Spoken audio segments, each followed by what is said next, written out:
Hey guys, welcome to Fanfic Fanatics. So in today's video we are gonna see, what if Deku got power of Dungeons and Dragons? Before starting, make sure to hit that like button and subscribe if you are interested in MHA fanfictions. This story is D&D Quirk by Lotus_Moonveil. Since Izuku Midoriya was 4, he hasn't had the best life. On his birthday he found out that he would never get a quirk. They just did an X-ray and found out his pinky toes had 2 joints. They didn't do further testing, saying it wouldn't prove anything other than he's quirkless. On their way home his father committed suicide once he found out Izuku was quirkless and he didn't want his family to disown him. The next day at school Izuku was withdrawn and his friend Katsuki. Kachan. Bakugo bugged him to tell him. When Katsuki found out he started to bully the poor kid. Lies of quirklessness being contagious and laws stating quirkless can be used as punching bags. Izuku was beat up on a daily basis. This went on for so long Izuku gained a high pain tolerance, learned a ton, and gained a slight hate of quirks. He lasted 10 years of torture, abuse, and burns. Izuku's mom has been his only supportive person. Of course Izuku does his best to help his mom by getting a job and doing a lot of the chores at home. Today was his first day off in a very long time. As he surfed the internet he found an old subreddit.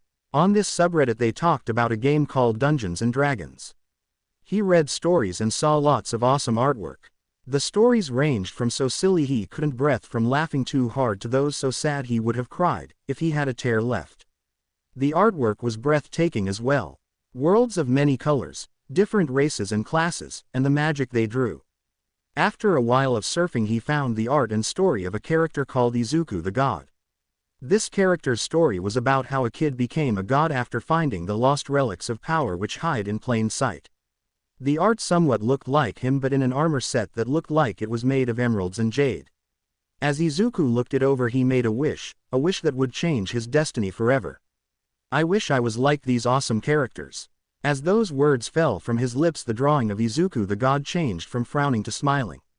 Izuku rubbed his eyes some and looked again only to suddenly be in a giant white room with the God standing in front of him. I will grant your wish but you must train to learn all of my powers. For now I give you my base stats of all 20s. Your strength, dexterity, constitution, intelligence, wisdom, and charisma are now maxed without boosting items. Izuku felt his body bulk up slightly and he felt much healthier. The god then smiled. No pain, you're truly pure of heart. I will give you 2 more powers. For your purity I give you ultimate spellcaster feat and artificer's envy. May you use these gifts well. Until we meet again, young god in training. Izuku was suddenly in his living room scaring his mom. She instantly noticed he was taller, more handsome, and something powerful was in him. She was about to ask when Izuku fainted crushing the coffee table which survived much more than a teenager falling on it. She called the hospital and had an ambulance take him there. A couple hours later Izuku woke up and looked around confused. When he realized where he was confusion filled his mind as the last thing he remembered was seeing his mom looking worried. He noticed a drink with his name on it just out of his reach. As a joke he said, "Mage hand I summon you." He suddenly saw a ghostly hand form, give him his drink, and then vanish after giving him a thumbs up. Less than Inko Pav greater than. I walked into my son's hospital room with some food for when he woke up. When I saw Ya was not only awake but drinking the water I left I got a tad mad. How long have you been up? Also I am upset you got out of that bed after you collapsed. Izuku just looked at me confused. I collapsed. Did I break anything? I showed him a picture of the table and he looked upset. I'm sorry mom, I didn't mean to break it. Also I had an odd vision. With a sigh I hugged him. It's okay hun, just quit working so much. I'm the parent not you. Now what was the vision? He told me about the vision and I chuckled a bit. Well, someone with a teleportation quirk messed with you then. You just suddenly appeared in front of me before you collapsed. He thought a bit and looked for his phone. When he got it he noticed his cup was warm and searched up something. Once he found what he was after he said, "Ray of Frost, target cup, purpose, cool my drink." He held up the hand not holding his phone and a blast of frost came out of his hand. After a couple of seconds he drank his drink happier. Okay, so I do have powers. I thought I was seeing things. Dancing lights, Get me a doctor's attention please by leading them here as balls of light. I watched balls of light suddenly form and Izuku kinda danced in his hospital bed. Awesome. I don't need components for spells. I wonder what else I can do. The lights left and I was stunned. Those spells finally clicked. Wait, you're casting spells from D&D. He nodded and I pulled up a website I remembered from when I played it in high school. I pulled up a homebrew spell I knew would help us. He looked it over and looked at the flowers in the room. Gem transformation. Target flowers in the vase. We watched as they slowly transformed into gems. The doctor walked in and was batting at the lights. Boy, you could have just hit the call nurse button instead of having these balls of light harass me. We both apologized and said we realized why Izuku collapsed. He was surprised since late bloomers usually have already manifested. We give them the flowers and he takes them to be appraised by a jeweler. We leave and head home eating our food once we got there.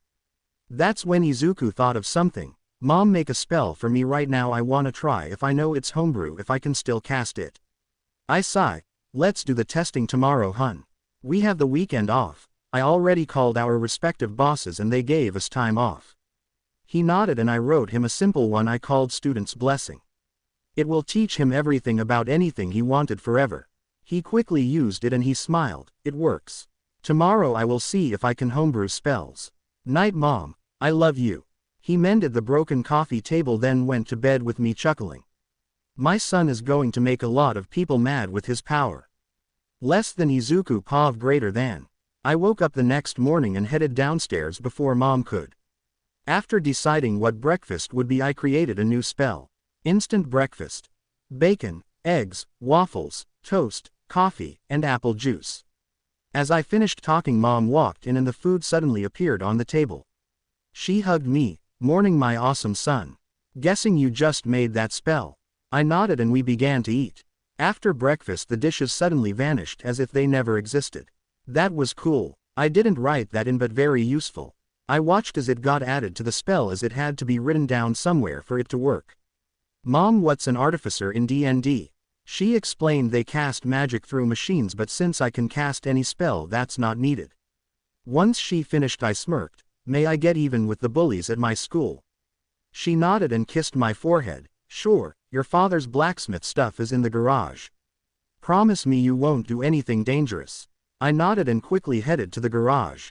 After using Student's Blessing I grabbed all I needed and fired up the forge. When it got hot enough I created metal with transfiguration magic from some trash. With that all done I smirk and get to work. I spent the day creating pieces of metal in an odd shape. Once I had roughly 1,000 pieces I began preparing my magic. Pieces of metal molded by me, I imbue you with magic. You will become my first artificer creations. Take form replicators. I watched as magic flowed out of my hand in the colors of the rainbows with the pieces floating for a second before they became replicators that obey me. Tomorrow at school I will reveal these and have fun. I wonder how many I will scare. I spent the weekend making more and more of my replicator blocks so I could have a good few. After making at least 100 blocks I decided to create a Mother Queen replicator to make them for me. With some planning done I created a good amount of replicator blocks and created a new spell. Replicator Queen arise. Form from the blocks I made. Become my familiar and army builder. Let us both make my dreams come true. After I finished saying the spell I watched the blocks float and come together creating Queen Replicator. She was the size of a small dog and the two previous replicators bowed to her. The bows made me smile. Rep A and B, you two will collect the trash littering the ground outside and public trash cans. Be stealthy. Don't want anyone to see you. I looked through a D&D handbook my mom gave me and quickly created 2 small bags of holding which I hand to them. Who knew D&D had so many interesting items? I can probably create a version of this bag later. Put the trash in here but do not overstuff them. They hold up to 500 pounds not passing 64 cubic feet. A and B saluted before rushing off to do their jobs. While they were gone I tested the ability of the queen. I watched her climb walls, spit acid, and consume items to make more replicator blocks. She was almost perfect, the only problem is she tried to eat everything to replicate. I had to tell her multiple times to wait till the others returned to eat while I repaired the stuff she gnawed on. After a couple of hours the duo returned running like their metal was melting. That's when I saw why they were running. Bakugo was trying to blast them and I was laughing. They stole his backpack that he threw at them when he saw them throw his bag at him and hide. They heard me and did just that. As he was blinded by his bag they hopped into a nearby trash can and temporarily dismantled themselves to hide easier. He looked around for a bit then gave up after blasting the trash can with his quirk. Once he was gone A and B returned and dumped out their haul. Half a ton of trash was then turned into a bunch of metal using magic and Queen instantly started to dig in. By the time the pile was done I literally had a giant army of replicators. It now went from A to A7. I thought a bit and created a special bag of holding that can hold infinite replicator blocks. With KA7 turned off and in storage I had the rest become a metal backpack for me to use tomorrow as my last backpack was used to create all the bags of holding. The metal one made from the blocks did look a bit silly but honestly I liked it. With the weekend over I couldn't wait for school. I bet Bakugo gets a bit of deja vu when he sees them. The next morning I ate breakfast with Mom and she saw the backpack made of the blocks.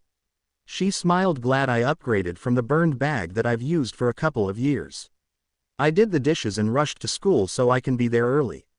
Luckily I was able to get into the classroom avoiding Bakugo and his goon squad.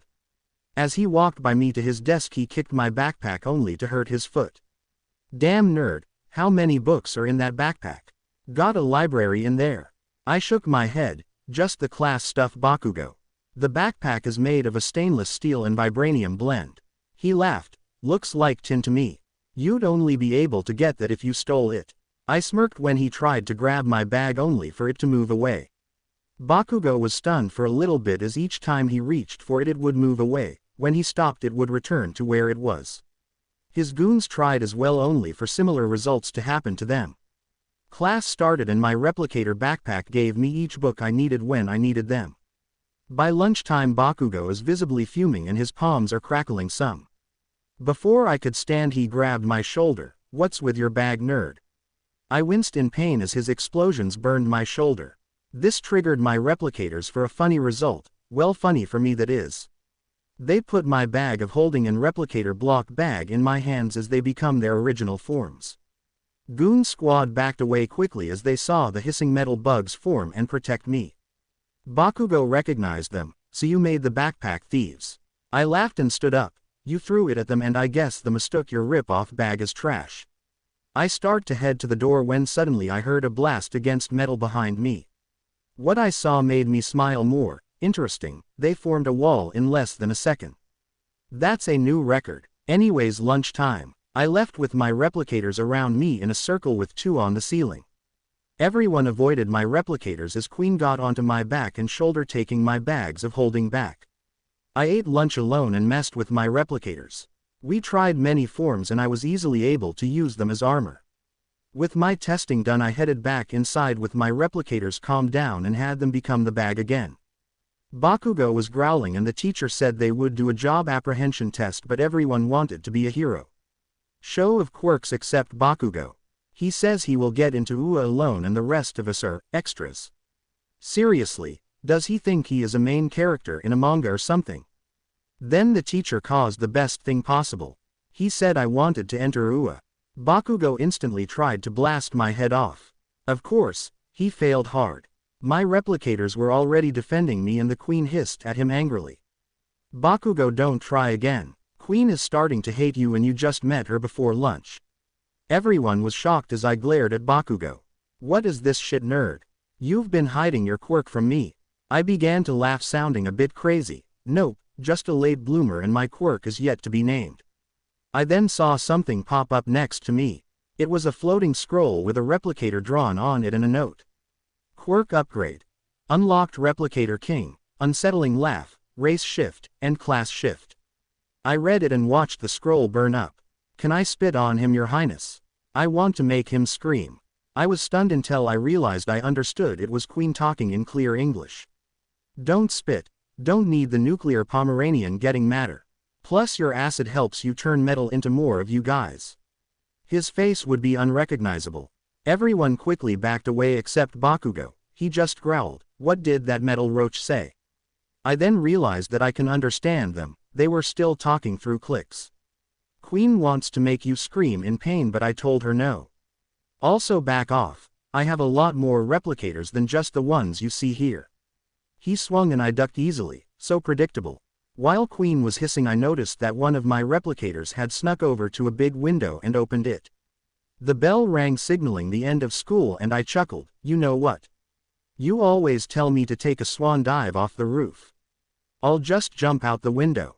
With the help of my replicators I jumped out the window. As I fell they became metal wings and I flew away laughing as Queen spoke. That was interesting to see. You enjoying flying, Your Majesty. After a bit we landed near a bridge and all but Queen became a backpack again. This power of mine is interesting. I think I will call it Replicator King so people will underestimate us. Queen agreed and suddenly stiffened looking at a manhole cover. Something is under that. It moved some as if to peek then quickly closed.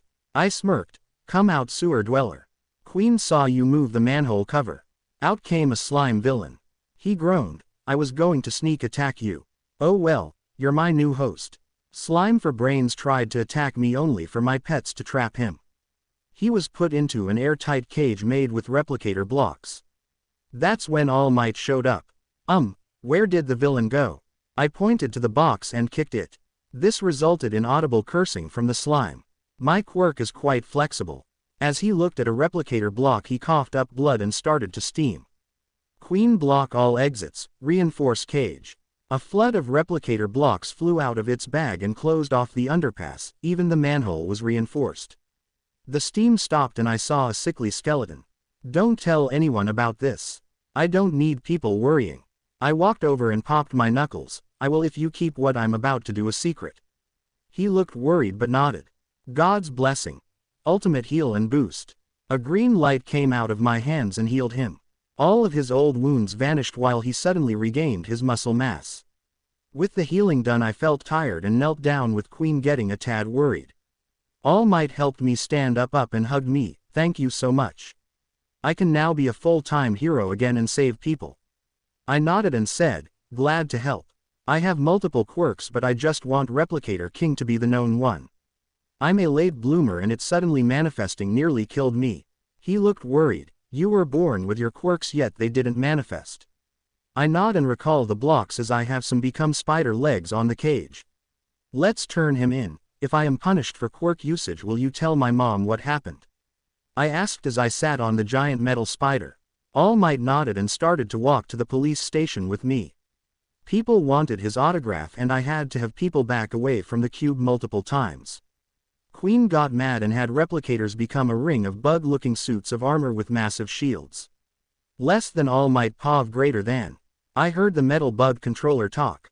If I'm in trouble because of the replicator knights you're going into the bag of holding with the rest of the replicators. Then there was a flurry of clicking and hissing. I don't care, you had them made to make this quicker. Quirk use in public is illegal without a license. I turn my head to see the thing he calls Queen clicking and hissing at him. I know technically you're a sentient hivemind quirk but still rules are rules. Young Midoriya, what is it saying? All I hear is clicks and hissing. I asked kinda curious of the boys' quirks.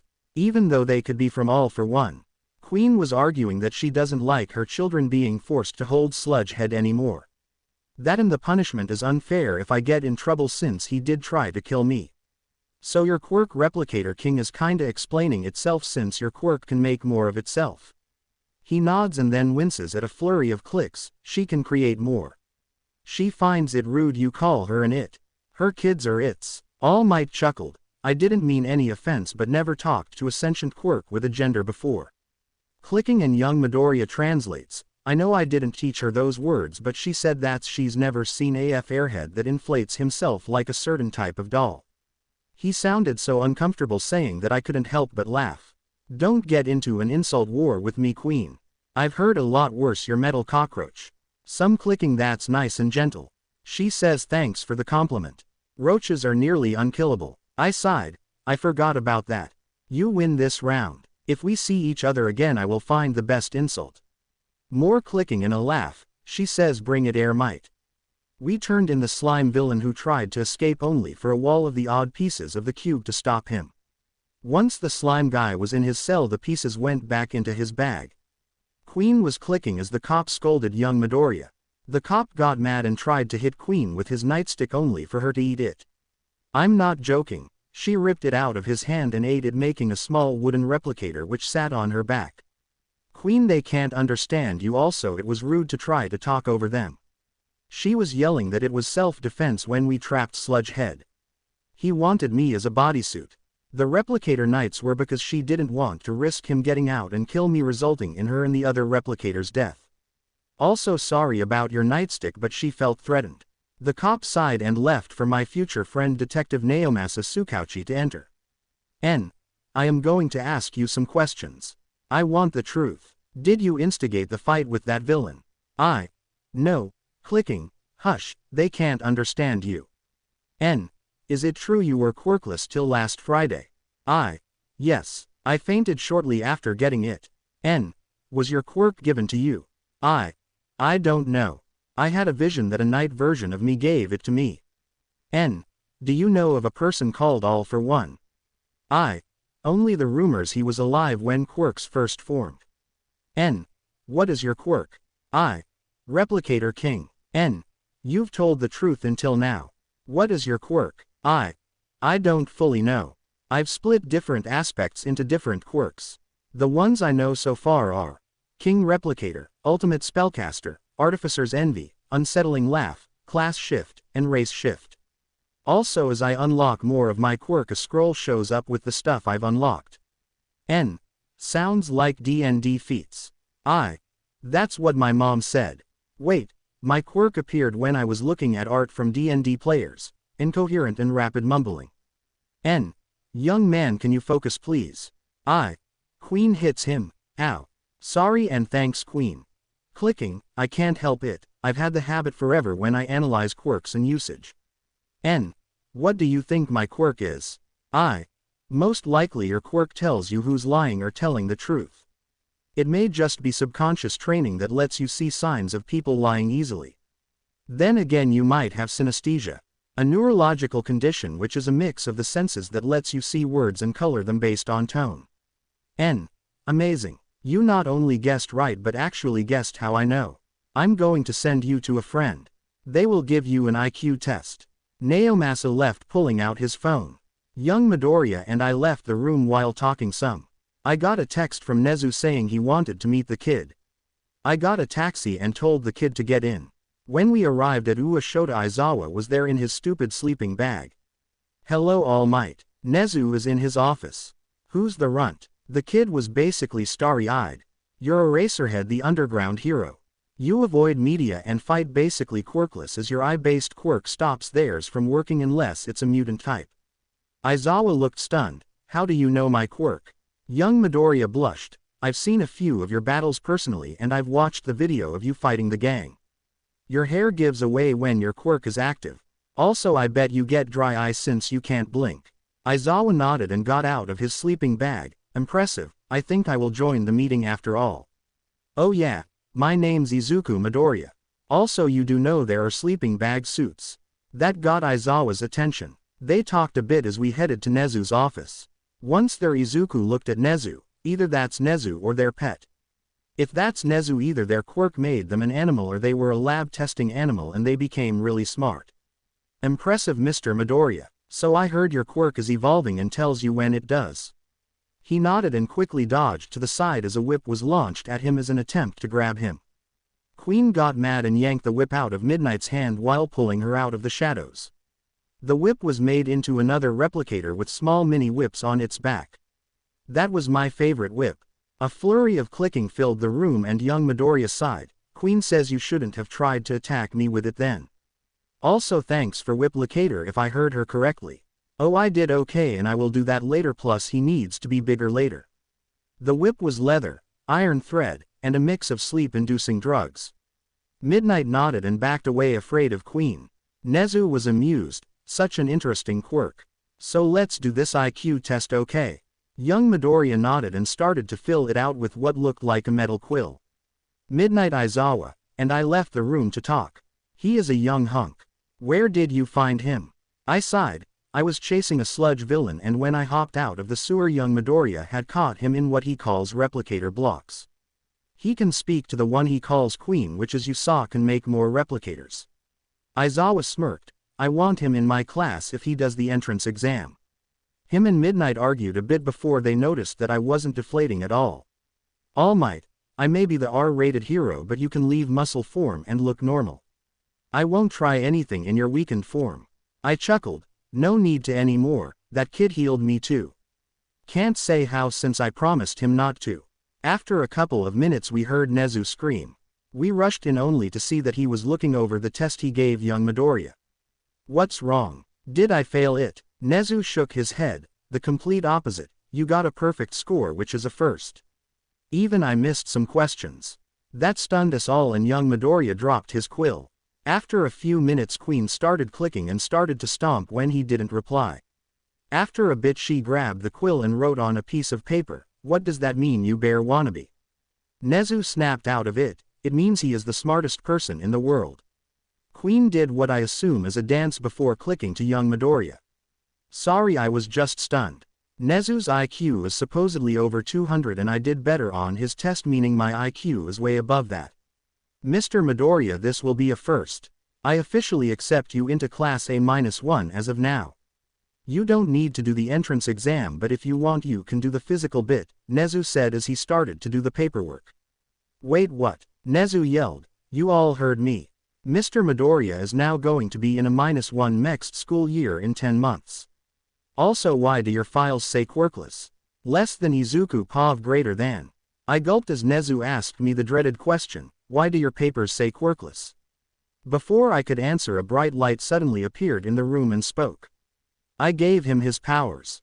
You all can call me Izuku's guardian god. After seeing a few centuries of Quirkless losing heart and ending their lives, I found Izuku. His pure heart called for me and he wished for the ability to save others. I looked at the light. You gave me my quirk. I thought I was just a late bloomer. The light chuckled. No, I blessed you with it and I wish I did it sooner. Gotta admit though, replicator wing armor was fun to see. The light projected the scene of me jumping out the window and flying quickly out of view. My classmates looked partially sick as they looked for my body only to find nothing. Aizawa groaned. Midnight sighed. All Might chuckled, and Nezu fell over laughing. I think I let my emotions take the lead then. I wonder how they will react tomorrow. The light laughed. I'm curious as well. Anyways, you can find out. Also, I should explain something. I'm a god. There are thousands of gods throughout the multiverse, so be careful. The light then vanished. I look worried. I got the notice of a god. If one likes me, there might be one who hates me. After a bit I told the four there about what I know about my quirk, and Midnight grabbed my shoulders. Can you make me stay beautiful until the day I die? I thought a bit and started to write a new spell. Once I was done I popped my knuckles. This might hurt a bit. Also, you'll still need to live a healthy life. I just stopped aging, not anything else. Aphrodite's blessing. Unaging beauty. I watched as pink smoke flew from my hands and surrounded Midnight for a couple of minutes before it ended and I felt tired. All Might caught me as I began to fall down. Okay, 2 massive op spells a day limit. Can someone call my mom or give me a ride home? Other than Midnight, I've seen you drive. Aizawa laughed and said he would give me a lift. On the way home he and I talked about cats and his life as a hero. Once we arrived there were 2 cops at the house and Mom was crying. I ran over to her. Mom, what's wrong? She grabbed me and cried as I found out what's going on. Apparently my classmates thought I died and vanished out of existence. I explained what happened and admitted I was emotionally drained when I pulled the stunt. Queen ordered the replicator wing armor to reappear on me and the cops recognized the blocks. Oh, you're the sludge catcher. I saw you walk in with All Might and the giant spider cube made of those pieces. Are they tech or an aspect of your quirk? I scratched my head, kinda both. I'm sorry for causing you guys more trouble. He laughed and left with his buddy saying, you show up tomorrow, make them think they are seeing a ghost. I'll update the school and the files. Mom dragged me inside and scolded me for going that far. We ate supper and I told her I got into UA. She was proud of me and I told her about what happened in the office. She was just as shocked about the god bit. The next day I entered the classroom and sat down early. As people came in they would make some sound of discomfort or fear and rush out of the room. Once the teacher came into the room they sighed, "Hello Midoriya, why haven't you told anyone you flew away?" I looked upset. They kept rushing out before I could and a few looked sick. The innocent cinnamon roll act worked as everyone entered the room. Once everyone walked in I headed to the front of the classroom and bowed. "I am sorry about the stunt yesterday. I was emotionally drained from work and years of bullying. I just couldn't help myself." Luckily Queen Replicator had the others become armor and flew me to the ground. I went to my chair and we had class like normal. When lunch came people tried to sit with me and tried to become my friends. When I started to get irritated for them getting too close, Queen hissed. People backed away and I relaxed some. "Sorry but you guys were too close to me.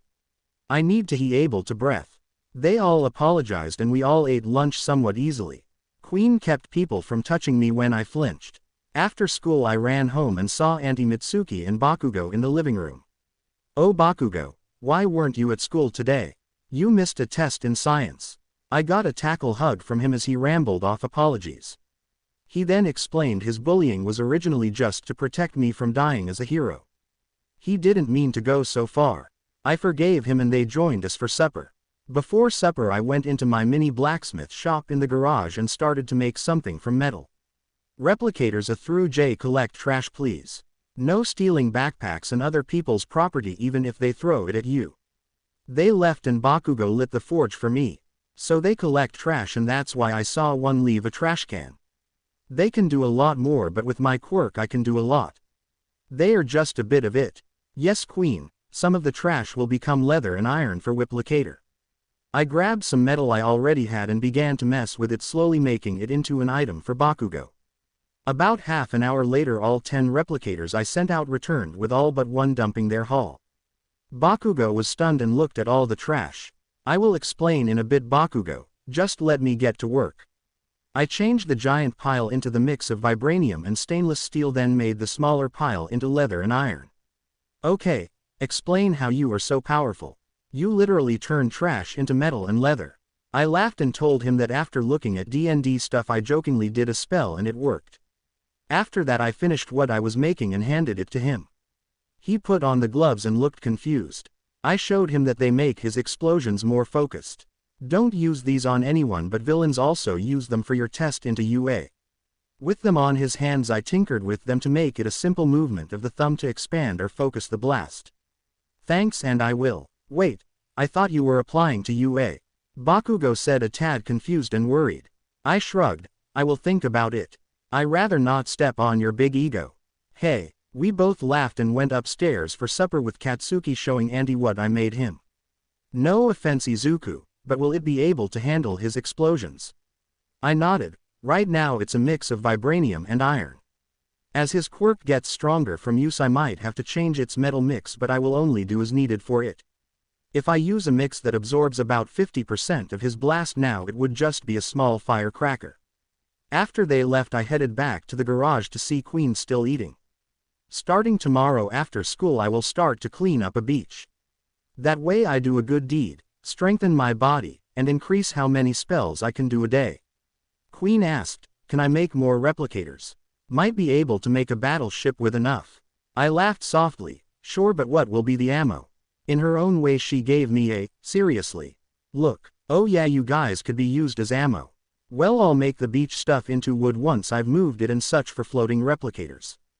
I'm thinking wood enhanced with vibranium and a thin coat of natural latex from the aloe plant. My mom chuckled, "Sounds like you're planning world domination." I shook my head, "Nope, maybe a good vacation for us both. Could make a second queen and place her at a magma vent eating lava rocks until she creates a replicator island. There can only be one queen you. If you make another there will be a war." Mom looked at me for a translation so I sighed. She said only one queen can exist or there will be a war. Maybe a princess then. Okay, I get it. Only we can make the blocks. No need to scream. Mom laughed and we both went to bed. The next day after school I headed to the beach and started to clean it up without any trouble. I found an old fridge which could easily weigh 200 pounds and was able to lift it with one hand easily. Once I discovered that I just sorted and stacked stuff up so I can convert them all and feed them. Go Queen. By the time I was done I made sure no one was watching and tried to lift up a stack on a plate of replicator blocks. I struggled to lift it for a few seconds, then I was slowly able to lift it up. While I lifted it up I realized that my body was getting more and more muscular. Even though I was mostly using my arms and my shirt sleeves were ripping, so were the legs of my pants. I kept lifting and moved under the plate of trash. When I got fully under it I did squats until I got bored of it an hour later. By that time the replicators I had become a comb to look for glass shards was done and made a good-sized pile. After figuring how much there was I came up with an idea. Queen think a replicator-based weapon would be useful. Might have to use a slight bit of magic to unify and undo the blade, but that's it. Queen looked up at me. What are you thinking? I smirked as I pointed to the glass. The replicator weapon will be a handle full of replicator pieces with a replicator block bag of holding. Some pieces are special unbreakable glass and the rest are the regular metal ones. Queen did her equivalent of a nod and I began to turn the glass into special glass and had her convert it. Once that was done I changed the trash over and waited. It took an hour for her to convert it all, but by then I had fixed my clothing to fit me and got my new measurements. I went up 3 sizes in everything, which sucks cause they will cost a ton to buy and I didn't want to drain my savings. With all the pieces made I headed home with Queen now alone having to be my backpack. I know you became bigger to not have to constantly control other replicators when in backpack mode, but now people think I am crazy talking to a clicking backpack.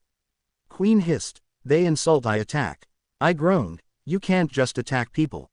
I want to be a hero, not a thug. She huffed and stayed quiet. I chuckled and got home. Hey mom, I already cleaned off the beach and I need more clothes.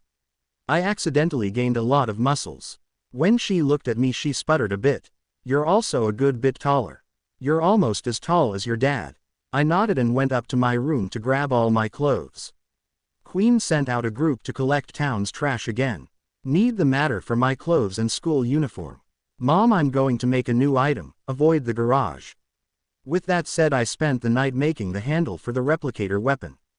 Once I finished it I fixed my clothes and took a shower. When I came down I created breakfast again and ate early with mom walking in as I finish my half. Wow, you're up early. I blush. I didn't sleep actually. It took me a while to fit the clothes and uniform properly. Mom sighed and called the school saying I wasn't coming in due to another Quirk incident. Up to bed, mister. You will sleep today and tonight, then go to school tomorrow. If Katsuki shows up after school do not show him whatever you made. I got a call yesterday from Mitsuki saying he blew a hole in the wall. I nod and head up to bed tired. Queen walked in and tapped me. Don't you have school? Get up, master. I look at her. Mom called in so I don't have to go to school. Let me sleep, okay? Queen smirked in her own way. Want me to go instead of you? I take notes and everything for you. Well, not your homework, you gotta do that. I sighed and told Mom Queen's idea. Mom was against it until I created a version of a wireless camera and screen. After a while of testing with using it to control Queen wirelessly, Mom agreed. She went to school for me as a replicator night as she collected some spare replicator blocks to become bigger. She flew there and walked into the classroom. When the teacher saw her he groaned, "Izuku, you're sick, go rest." I chuckled. I am. This is Queen in replicator night form. I'm using special camera and screen combos to talk. I'll be doing the school work through Queen. Oh, and please don't irritate her, she won't give you lifts or pieces of her body. Mom went to work and I did my long-distance school day. It was nice, except I had to translate Queen often. I had to censor a couple of them, especially when 2 of the more liberal girls invited me to a non-existent pool party. Queen called them lying sluts with a lot of extra bits. During lunch she stayed in the classroom and so did Katsuki. At the end of the day Queen flew home and I took a nap until supper. When supper came I woke up to Queen carrying it up to me. I may be a king of replicators but I don't servants or grunts. I always ask if they want to for a reason. The reason is because I want friends. Queen laughed. I understand, but you need to give us voice boxes or speakers of some sort. I nodded and ate supper. I slept that night and went to school with Queen back in bug mode. At the end of the day Aizawa drove up to the school. Midoriya, we need to talk, and so does the one you met first. I nodded and we drove off. I wonder what All Might and Aizawa want to talk about. When Aizawa got me to Ua, he woke me up and we headed to Nezu's office. All Might was truly smiling, Nizi was drinking tea, and Midnight tried to grab me with her new whip. Whiplicator caught hers and grabbed her before dragging her away. Why is she always here? Did she not learn from the first time? I was annoyed as Whiplicator returned a bit later and jumped into the bag. Nezu laughed. She is one of the best poetry and music teachers available. Now we want you to be a dual classer. One of the first. You will spend morning in support and afternoons in hero training. The first day will be the reverse since Aizawa hates the opening ceremony. I nodded and Queen clicked some. Be nice, Queen. Just because I'm being asked to do support doesn't mean they think we are weak. I began to tinker as All Might walked over. Also, I want you to be my successor, the next holder of my quirk. I finished and gave what I made to Queen. What do you mean by making King the next holder of your quirk? All Might, Nezu, and Aizawa backed away slightly as Queen spoke. I'm guessing All Might's quirk can be passed on to another person, similar to how an artificer can boost someone else's gear. All Might nodded. Yes, but do you accept my power? That's when my guardian god showed up. All Might, I am sorry, but your quirk will hinder the powers I gave him. His powers are based on his DNA, and if yours and the previous holder's DNA enter his body, it'll screw them up. I then thought of something. Guardian, what if I become a changeling then take his quirk? The changeling rearranges his DNA to look like other people's, so maybe. Guardian laughed. You are a clever boy. That is the only loophole, but only your changeling form will be able to use his quirk. I used race change and became a changeling. Everyone watched shocked as my skin turned gray and my hair was snow white.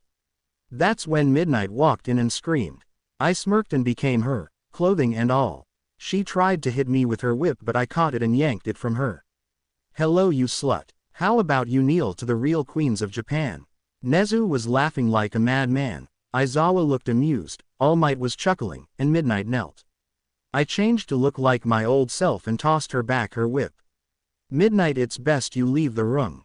We aren't done talking. She walked over and whispered, if we ever date, I hope that night we continue this. I blushed as she walked out with a smirk. Once she was gone, I accepted All Might's quirk. For the next couple days I trained with it and mastered it. I then spent the next few months training and building some simple stuff board. I woke up to Queen acting like an alarm clock on the day of the test. If you thought the regular beeping alarms were annoying, you'd be mistaken. She was screaming through a megaphone she made from replicator blocks. Wake up, King. It's time for the test. Get out of bed. Hurry up before I bite you. After about the second loop, I punched her across the room and stood up. I looked at my hand, stunned when I saw I had made replicator blocks coat my fist when I punched her. This will be interesting. I can control blocks directly now. I focused a bit and made myself a hoverboard. Not the real thing, just the rip-off wheeled thing from the 2010s. After being happy with my ability, I rode it to the bathroom, showered, got dressed, had it change wheels for legs, went downstairs, reformed the wheels, and headed to the kitchen. Mom laughed. Nice to see you're still creative, but I don't want you to be lazy. I explained what I just figured out and she congratulated me before giving me my breakfast. After that I walked to Ua and looked over the paperwork, ignoring the people looking at me and Queen. Bakugo saw me and talked to me. Hey Izuku, ready for the test? I nodded and headed off, going to do the support class test, then the hero test. Have fun with the written test. After searching for an hour I found the room. I went in, got a number, and ended up waiting to show off my replicator handles, and if it's accept I will then have to build something faux boost a random hero which will be given to me. The last 3 people in front of me had their creations fail. When Power Loader saw Queen he backed away and she clicked happily. So numbed 42,069, what do you have to offer? Other than that bug, Queen hissed. I am Queen Replicator. I am not a simple bug, you human backhoe. I glared at Queen. Be nice, he is going to be our teacher if we pass, and you do look bug-like, so you can't be mad. Sorry about Queen, she's part of my quirk and she's very vocal. Power Loader nodded. So what did you bring other than Queen Replicator? I pulled out 2 handles and a small box. I tossed the box to the side and it exploded, coating the dummy. I tossed it out in ropes, replicator blocks, slime, and a few other binding agents, so whoever the box catches can't escape no matter what quirk they have. That impressed Power Loader and he pointed to the handles. What are these? I picked them up and headed to a weapons area. Tell me what weapons you want me to use on each target. He laughed. Crossbow, gun, tomahawk, and sword. As he spoke, the weapon one handle would become it and I would use it. I shot a few crossbow bolts at a dummy, shot down a flying target with my gun, and tossed one handle into a barrel as a tomahawk which returned to my hand after doing damage. With a smirk I formed two broadswords and single-handed wielded them as I sliced up a giant target, making them fall apart easily. These handles use my quirk to make the weapons. The ammo is created with energy. Power Loader was stunned and said, "You're in, bud. I'll see you Monday morning." I chuckled. I also have to do the hero test. Nezu wants me to dual class. If I get in hero's class, I'll see you Monday afternoon. I rushed off and headed to the hero test. Getting there as present Mike was explaining the bots bit of the test. Some blue-haired teenager was complaining about the pamphlet being wrong and then at me for being late. Queen formed a megaphone again. "Shut up, blue hair." King was doing the support class test as ordered by Principal Nezu himself. "Now sit down and shut up." Yo Cockatoo. Sorry for being late. A lot of people was ahead of King, and please continue about the fourth bot and its status.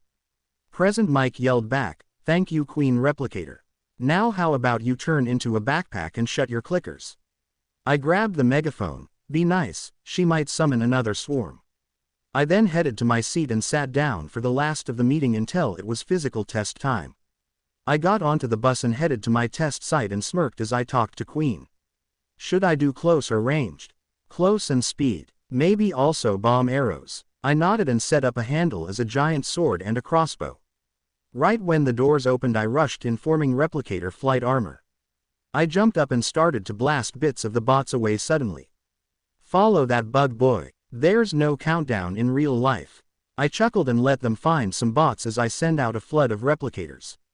As bots are destroyed, they are consumed and buildings are repaired as people move away from them. After a while I decide to have more fun creating giant replicators which just straight up fight some bots while forming around people, putting them onto their backs. That's when the 0-pointer showed up. I was about to help people evacuate when I saw a person pinned under the rubble caused by the giant bot. Mega Replicator stopped the 0. I flew down to the rubble and used spare replicators to move it before having them drag her away. Once she was gone, I smirked and jumped onto Mega Replicator and have it launch me at the 0-pointer's head. As I fly over, I swing two giant swords around, slicing off the armor off its arms, chest, and face before I suddenly activate a new ability. The scroll says, "Replicator Morph. Become a giant human form replicator." I smirk. Queen, activate Replicator Morph. What happens next in a couple of seconds is fun, for me that is. Replicator blocks and I fused together, creating a giant replicator looking like a person. Because I had my replicators eat so many fallen robots, I was taller than the 0-pointer. Time for my lunch. I literally tossed the giant robot into the air and swallowed it whole. After a few seconds it was converted and I returned to my regular changeling body. With the 0-pointer gone, I sent out a wave of healer replicators to heal any injured and to repair the damaged buildings. By the time Recovery Girl came out to heal people, it was done and she saw a few replicators fixing damaged clothes. I avoided her giant needle cane and sighed, "Sorry, Recovery Girl, you know how I am. You can still pass out candy though, and you can go to another site to heal the others quicker." She sighed then laughed, "Can you create a lift for me?" I nodded and a replicator formed with a seat for her. Once she sat on it, it formed a steering wheel and pedals. Have fun driving, Recovery Girl.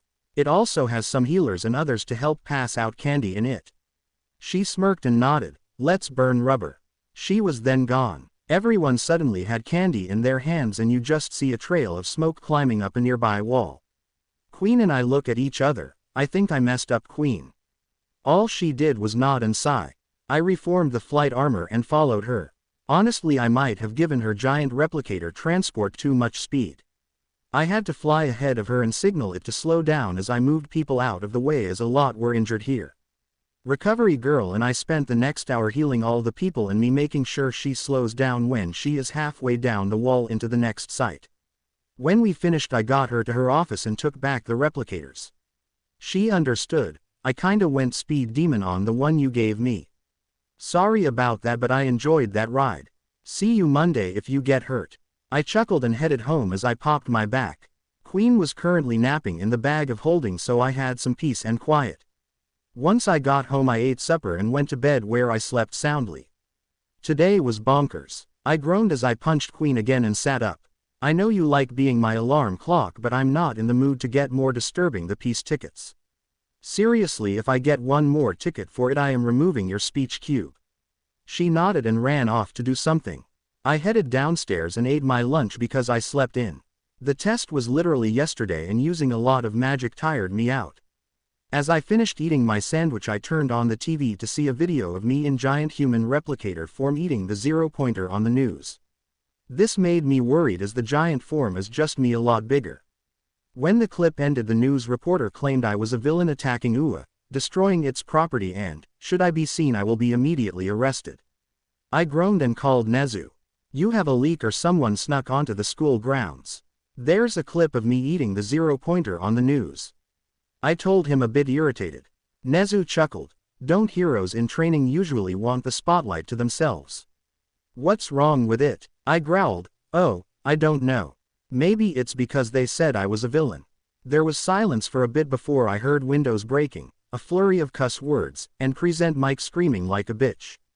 The call then ended and about 5 minutes later the news channel apologized that their man got the story wrong. Once that was done I decided to change up my looks some.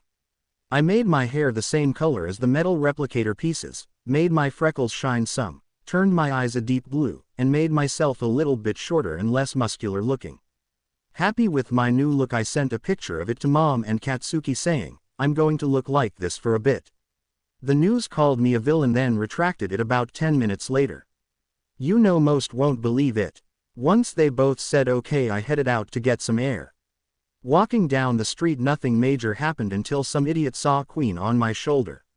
It's the big villain. Someone get him. I face-palmed as Kamui Woods trapped me in his lacquer cage. Once he was sure I was trapped I just sat there and said, just call Nezu please. He will straighten all this BS. He laughed and took me to jail. Once I got to the prison and in a Quirk dampening cell everyone looked stunned. Nothing was happening to Queen so I decided to mess with them some. My skin slowly turned to its new natural gray color, my hair lost its shine, and I grew more muscular while Queen began to call pieces from the replicator bag to make herself bigger. This made all of the police freak out as instead of us getting weaker we were getting stronger. This made them call the riot squad to guard me. When Nezu arrived an hour later all he had to say was boo to scare any of my guards. I was now 8 feet tall, had replicator blocks slowly covering me, and Queen was the size of a horse.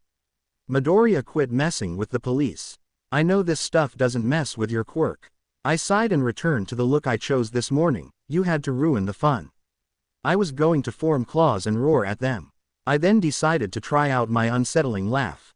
The results were perfect. The riot squad literally dropped their stuff and ran screaming. Nezu joined in as it was funny. Once we stopped laughing we left the police department and headed to UA. As we walked there I gave him an idea. Since some quirks or powers will be seen as villainous maybe a dorm system would be best, also much more security. With the plan fully talked about he agreed and began to set up the dorm system and more. On my way home I ran back into Kamui Woods. When he tried to catch me again I allowed Queen to eat the branches he grew. As he kept trying all he did was allow Queen to make a ton of wooden replicators. Once he realized what was going on he panicked. I had them trap him and rolled him around some before we released him. That is for imprisoning me under false pretenses and for trying to do it again. I left with my replicators leaving behind a barfing hero. By the time I got home there was a line of idiotic barfing heroes. All Might, Aizawa, and my mom were waiting for me. Young Midoriya, why is there a line of barfing heroes?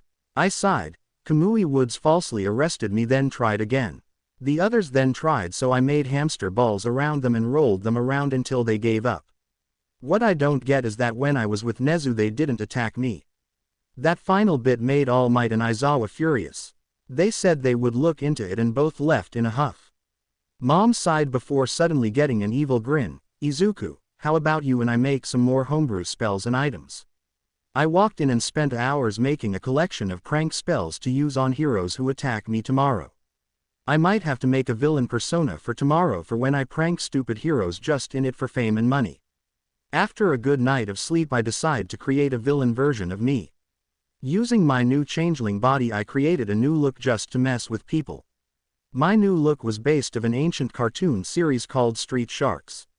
I turned into a black so dark it kinda looked like I was a mess up in Photoshop. I made my teeth, jaw, and claws into metal, and I made sure to increase my muscle mass as I became a great white shark human hybrid. With my look decided on I showed Mom. She liked it but had me add some neon green markings to make glow when roaring. With that all set up I used a warping spell to end up in the center of town way up in the air. As I came down I roared and ate a tunnel into the ground. As I dug around I made sure to avoid the plumbing and wiring underground. After some digging I found some villains' underground base. I found a small girl and after calming her down I looked them over. She was covered in scars, bloody wounds, and she was so skinny it was obvious she was malnourished. "What's your name, little girl?" She sniffled. "I'm Eri, are you one of Overhaul's men?" I shook my head and motioned her to stay quiet. I quickly healed her and headed through the tunnels. As I explored I found an old man on life support and quickly healed him as well. He was about to freak out until Eri tackled him. "Grandpa, you're finally okay." He chuckled and I motioned for him and Eri to follow me out. As I dug a way out Overhaul showed up. "Chisaki, what have you done to me and Eri?" "My name is Overhaul now, old man. I'm going to erase quirks using Eri's blood now, this time you die." I heard an odd noise and someone coughing up blood. "Mysterious savior, protect Eri. I give you my blessing to raise her. Please save my granddaughter from this madman." I turned and saw from the wall around Overhaul's hand spikes had speared the old man. With a growl I pulled out my replicator bag. "Queen, it's time for a feast. Activate the Naquata swarm." Out came a bunch of glowing replicators but these one's pieces are triangles and much sharper. One cut the spikes as I re-healed the old man while the rest attacked Overhaul and his goons. I quickly got him and Eri out of the basement and pointed him in the direction of the police station. As they headed that way Overhaul popped out of the ground and completely eviscerated the old man. Eri screamed and I reverted to my real look as a changeling. "What did you just do, Overhaul?" Overhaul growled. "I just killed an obstacle between me and erasing all quirks. You were the next one." He sent spikes at me only for my Naquata swarm to chop them down. That's when Queen crawled out of my bag and yelled, "Okay, Plague Doc wannabe, you're now going to pay." Babies. The replicator blocks of all my swarms, the basics like Queen, the wooden lacquer swarm, Whiplicator squadron, and one of my newer creation, the elementals. The elementals are literally made of fire, water, earth, and air. After a couple of minutes of them distracting Overhaul I got my wits together and decided to be very showy. Elemental formation. The wind blows, fire burns, the rain falls, and the earth crumbles. As I said that phrase the elementals formed a ring around me and a beam of light surrounded me. Once the light vanished I stood there as a being of pure energy. I walked over to Overhaul absorbing every spike, bullet, and his minions.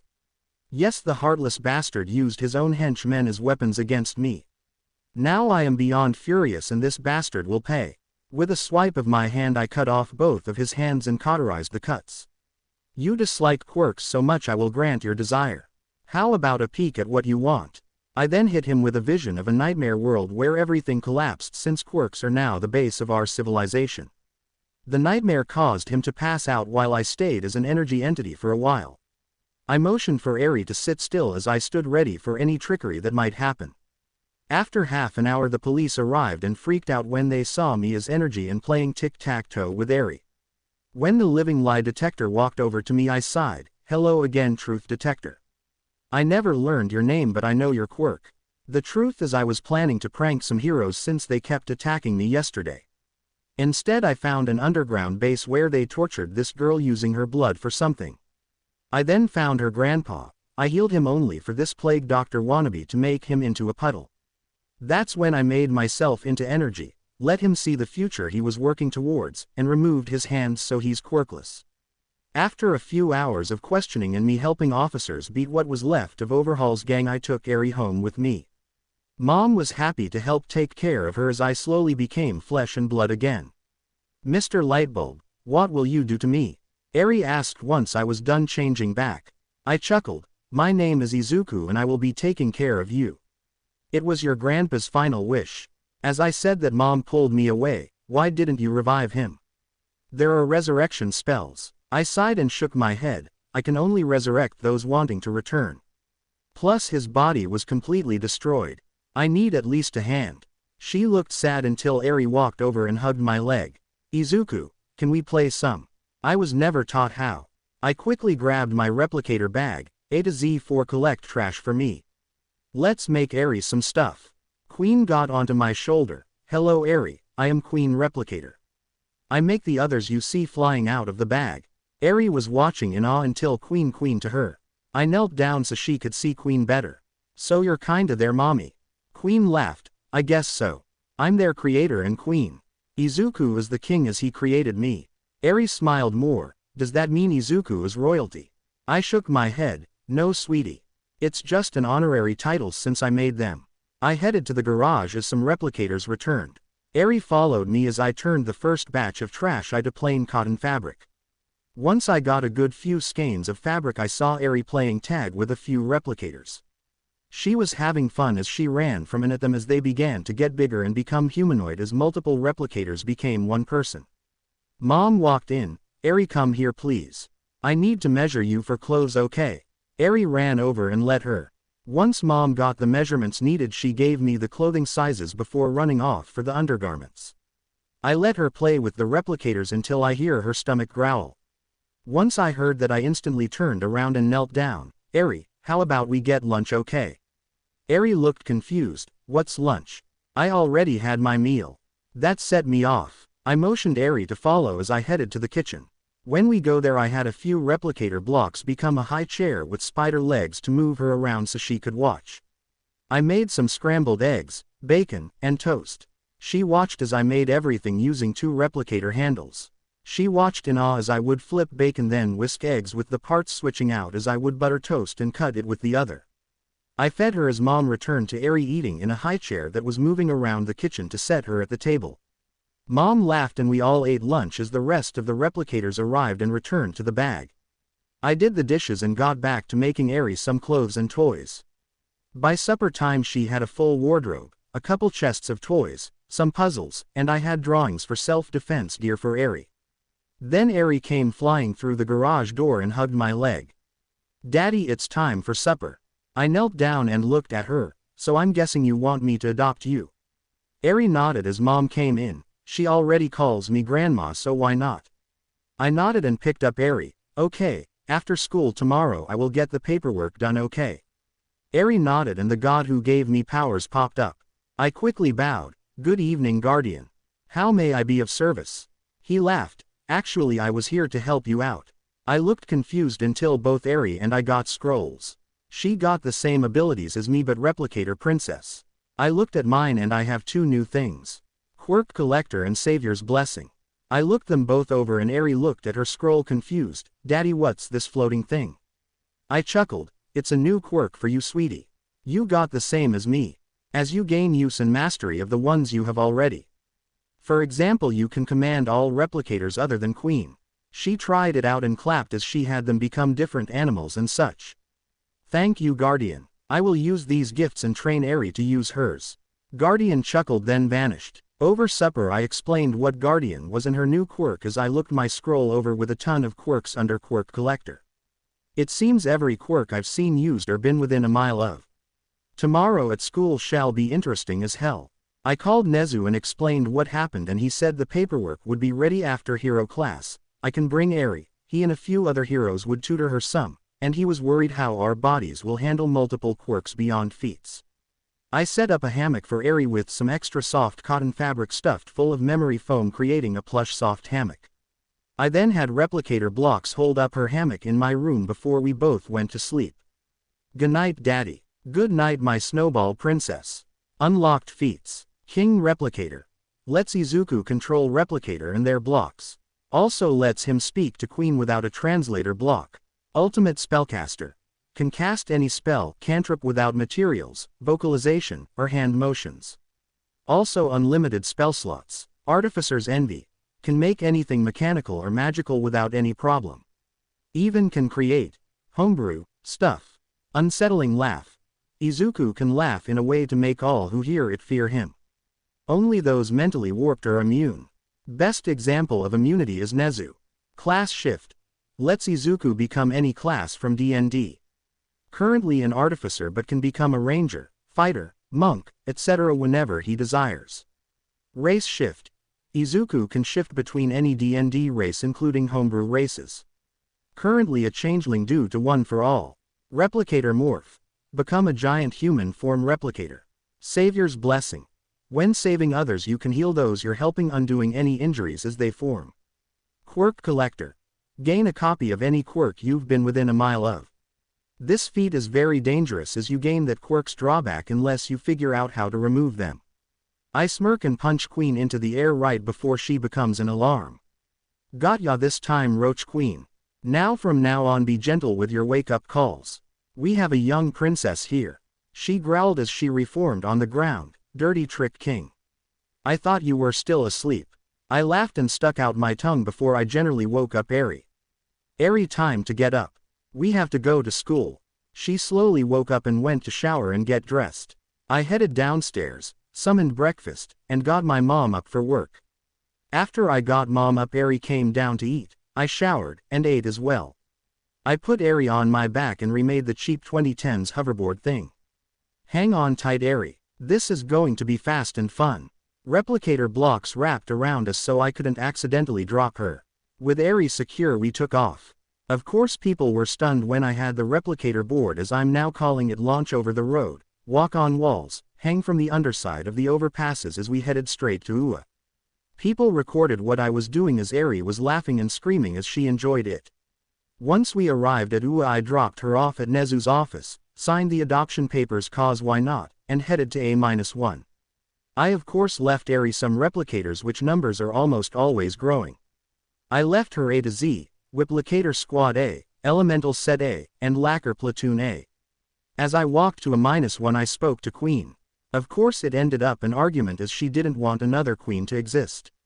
In the classroom I waved to Aizawa and headed to my seat saying, "Fine Queen, we will talk about this later. If Eri makes a replicator king or queen of her own I'm not destroying it. Neither are you, so don't think of it." Queen clicked angrily but sighed, "Fine, but if she makes both one must die. Only one per person deal." I nodded and watched as the rest of my class walked in. Bakugo and the blue-haired dude came in first. Bakugo nodded to me and sat at his seat, with his feet up. Before Blue Hair could berate him I said, "Don't even start it, Blue Hair. He won't listen to you. Katsuki, feet down please or you'll get a desk made of replicators." His feet were down instantly since he knows they will pinch or hit him at a moment's notice. Blue Hair bowed to me at a perfect 90 degrees. "Great, he's a private school kid. Thank you for having him set his feet down. Also I am sorry for yelling at you on Friday. I should have expected you would have had a reason to be late." I stopped him before he could talk anymore. "It's fine, just please stop raising your voice. I had to give my daughter a ride to school on a replicator board and she screamed as she enjoyed it. Before you start a tirade about it, she is adopted. I saved her yesterday from a villain." The rest of the class came in and was chatting before Eri came running in with her replicator squads on and behind her defending her. "Daddy, big scary monster." I quickly hugged her and looked at the monster. I nearly busted out laughing when I saw it was just Hound the canine hero. "Princess, he is not a monster, sweetie. He is a hero. His name is Hound and his quirk makes him part dog. He may howl when excited but he's a nice guy, the first promise. I trained with him before I saved you." Eri still looked scared and I sighed. "Aizawa, may I have Eri stay with me today? I think it'll take a bit for her to adjust to good people." He sat up in his yellow sleeping bag scaring the girls. "Fine, just make sure she doesn't mess with the quirk apprehension test." I nodded as he tossed us all gym uniforms and quickly equipped mine like in video games of D&D. Eri pouted some and I couldn't help but laugh. Gotta spare Aizawa. I'll resize it for her." Nezu came up the hallway panting. "There you are, Eri. Sorry, I should have warned you about Hound." Eri hugged him as I began to mess with the uniform to resize it. "It's okay, Nezu. You didn't know how I would react." I handed her the uniform and she equipped it like I did. This made Blue Hair curious and demanding. Okay, explain. You said you adopted her. How do you both have the same quirks by the look of it? I groaned and Eri glared. Look blue meanie, Daddy saved me and Guardian blessed me. Now go bully someone else. Guardian. I chuckled. I'm not explaining him. Get changed or Aizawa may expel you. He did expel an entire class. I picked up Eri and formed the replicator board, stuff taking off. By the time they all got to the testing area, Eri and I were using a water control quirk to pass a ball of water elemental replicator blocks around. They were stunned to see the blocks floating, but they stayed quiet as Aizawa tossed me a softball after explaining the test. I caught it and went to a circle. Can I just use 1% of what I have? I don't wanna go all out yet. He sighed. Do 1% then all out. I'm curious. I nodded and sighed. Everyone please stay behind the barrier. A wall of my special glass replicator blocks formed before them. That's when a scroll showed up for Eri and I. We read it and smiled as I said, Battlefield freeze. Ultimate protection. A glow of gold covered everyone and everything all over town and further. I then popped my shoulder and said, Elemental formation. The wind blows, fire burns, the rain falls, and the earth crumbles. Elemental replicator ring formed as I became energy again. After that I said, Collector activate all. My body of energy began to morph, some becoming bigger and stronger. I then spit at the ball, a tower of replicators. The ball just vanished. The machine it was attached to said, Error, too much info. Everyone was silent except Eri, who did the same thing as me. Once she mimicked me, she hugged me.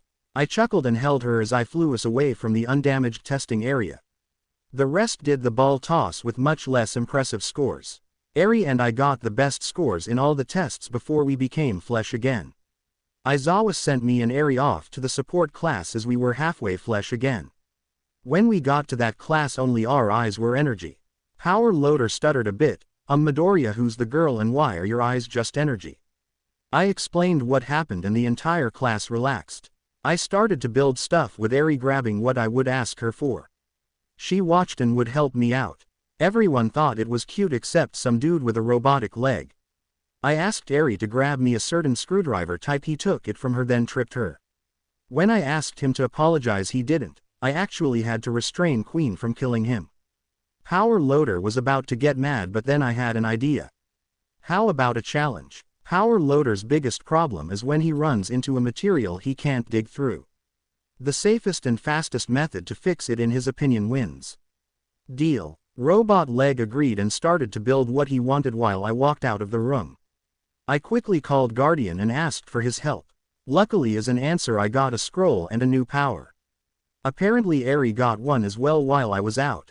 I returned and began to build a much stronger version of his hero suit with some sharper scoop teeth. With it built, I backed up some and activated my new ability. My power flowed through the entire suit before I sat down and coughed a little bit. As Robot Leg finished his, I took a small nap to recharge some magic. His machine was just new scoops for his old suit with diamond tips. Power Loader wouldn't even touch them as he knew the diamond blades would shatter, hurting him. When he switched to mine, he knew this was different from his usual upgrades. He headed to a room full of tough metal, nearly unbreakable stones, and targets. I summoned a wall of my special glass replicator blocks and was accidentally on the wrong side of it. He barely tapped the obsidian with his new outfit and it sank in an inch easily. When he started to dig through it, he sent shards flying out of excitement. I, being on the wrong side, get nailed a bit. Eri screamed as she saw me bleeding. I motioned for her to calm down as I removed the shards. The wounds instantly healed and I used magic to repair my uniform. Eri relaxed and waited for Power Loader for finish as I had my replicator handles become shields to stay safe. Power Loader apologized for getting excited, but he loved it. I took down my wall and repaired the obsidian, bedrock, and the metals he destroyed. Queen caught me with her children as I got weak suddenly. Eri ran over and hugged me as I sat in the metal chair. I returned it and chuckled. I'm fine, my snowball princess. I didn't mean to scare you. Queen, thanks for the chair. I didn't expect my new feat's ultimate upgrade, ultimate repair, and unbreakable infusion to drain me so much. Queen chuckled. It's fine, King. Princess Eri, you may make your own replicator king later to help you make your own army later, okay? Just one though, understood. Eri nodded and sat in my lap as I had the chair form multiple legs and carry me back to my workstation. Robot Leg apologized to Eri for being a jerk and she gave him a metal rose she was working on as I made the suit for Power Loader. It's okay, if I was in your shoes I might have done the same. I hugged my daughter and we made some support gear to help heroes entertain kids. Luckily Eri was able to help me test them. Everyone loved Eri, so Power Loader lets Eri stay with me in the morning and help us test child-based support stuff. On my way home with Eri, with me still in the chair, a portal appeared and another me popped out. Eri looked confused until he said, hello, what's your quirk? Also what's with that chair, it looks epic. Queen hissed at him, stay away from King you fake. Explain yourself before I have my children attack you. He took a step back, oh yeah sorry. I'm Izuku Midoriya, I am a Reaper and my quirk is the code. I'm from another reality, I didn't mean to startle you. I smiled, so there's a lot of me out there. You know my name, this is my daughter Eri, and this is Replicator Queen. My quirk is Replicator King and a few others. This chair is actually replicators working together to support me as I regain some magic energy. I motioned for him to grab on as a platform popped out of the back of my chair, get on and hold tight. I think Mom will want to see you. Once he was on we took off again. Needless to say Mom nearly fainted until Cyber, as we now call him, explained where he was from. He stayed for supper and I explained my quirk or blessing to him. He was surprised though about my life though. I wasn't even in UA fully when I saved Eri, I had a ton of quirks, and Eri has my powers too. After supper Eri went to bed and I showed him my blacksmith setup and began to work the metal. He watched me in awe and when I finished a sword made of a new metal I have been working on and painted it. After giving it a circuit pattern of a neon green with a black background using special paint I soaked it in nitric acid fusing the paint to the sword completely. I cleaned it up and handed it to him, think of it as a gift. It's a new metal I have been working on. I have yet to test how strong it is but I'm sure you can enjoy it. Cyber chuckled, think you can make a scythe of this later. I am a Reaper after all. I nodded and checked my scroll showing I had his quirk and all the codes he made, I sure can. I'll deliver it to you when it's done. He said bye to Mom and left saying, I hope you find a good girlfriend soon. I must warn you though, some girls have ulterior motives so be careful. A broken heart nearly destroyed one of us. I nodded and waved bye to him. After creating a scythe for Cyber and sending it to him I went to bed as well. I'm going to wake up early and make tools of my new metal to test it. Tomorrow will be interesting. Unlocked feats. King Replicator. Lets Izuku control Replicator and their blocks. Also lets him speak to Queen without a translator block. Ultimate Spellcaster. Can cast any spell, cantrip without materials, vocalization, or hand motions. Also unlimited spell slots. Artificer's Envy. Can make anything mechanical or magical without any problem. Even can create homebrew stuff. Unsettling Laugh. Izuku can laugh in a way to make all who hear it fear him. Only those mentally warped are immune. Best example of immunity is Nezu. Class Shift. Lets Izuku become any class from D&D. Currently an artificer but can become a ranger, fighter, monk, etc. whenever he desires. Race Shift. Izuku can shift between any D&D race including homebrew races. Currently a changeling due to One for All. Replicator Morph. Become a giant human form replicator. Savior's Blessing. When saving others you can heal those you're helping, undoing any injuries as they form. Quirk Collector. Gain a copy of any quirk you've been within a mile of. This feat is very dangerous as you gain that quirk's drawback unless you figure out how to remove them. Battlefield Freeze. Creates a field around Izuku to stop, repair, and sometimes cause damage to whatever is in it. Ultimate Upgrade. This lets Izuku make anything better. A good example is a cheap wind-up robot toy into a fully functional robot servant. Ultimate Repair. He can fix anything that's been damaged or destroyed, making it literally new again. Unbreakable Infusion. Izuku can make anything he chooses unbreakable.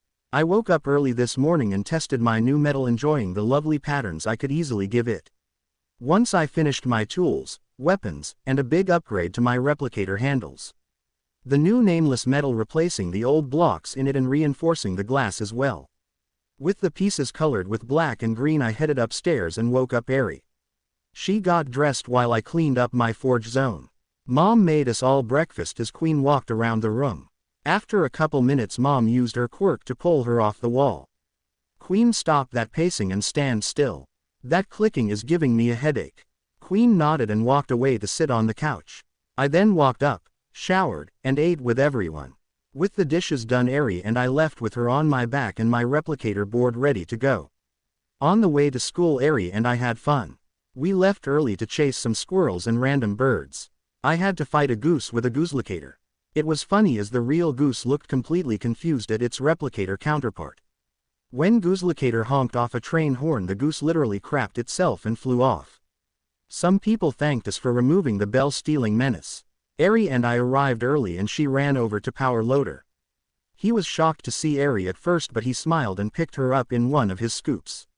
I couldn't help but smile as he gave her a white and green jumpsuit. After a couple of seconds she had it equipped and she had a pink kitty version of his gear on. I took a quick picture and listened to them plan a garden to help out the vegetable and fruit-eating students. It could also help train plant-based quirks. Once they were outside digging, I began to test how tough the metal I made is. I pulled a shield out of a bag of holding and placed it on a dummy. Robo-Leg chuckled, "That fancy paint job won't last, bud." I smirked. "I bet $3 million it lasts through all the tests I'm about to do." He took me up on that bet and regretted it. I used flamethrowers, missiles, bombs, guns, bullets, lasers, even different quirks, and acid against it. The way it's painted made it last through every test. After a while he just groaned, "Mad, crud, I don't have 3 mil. Can I do payments on it?" I just chuckled and tossed him a new leg. "Just try this sucker out and I'll say you owe $200. He tried it out and was instantly amazed. It looked a lot sturdier than his current leg, yet weighed almost nothing. After running and such to adjust to it, he said, "What is this thing made of? It is so light, yet all the tests which would dent my current leg didn't even nick it." I just pointed to the shield. "Same stuff, just not painted. I call it black iron. I can't really call it steel or anything else really. Also already have the metal, its special paint, and such patented already." As I spoke, a mini portal appeared and a note was put in my hand. After reading it I just chuckled, "Might try that out later." I pocketed the note and began to try out my upgraded replicator handles blade weapons. I had to make some rougher dummies out of iron, wood, Kevlar, and a lot more. They cut through it all successfully, but some took longer than others.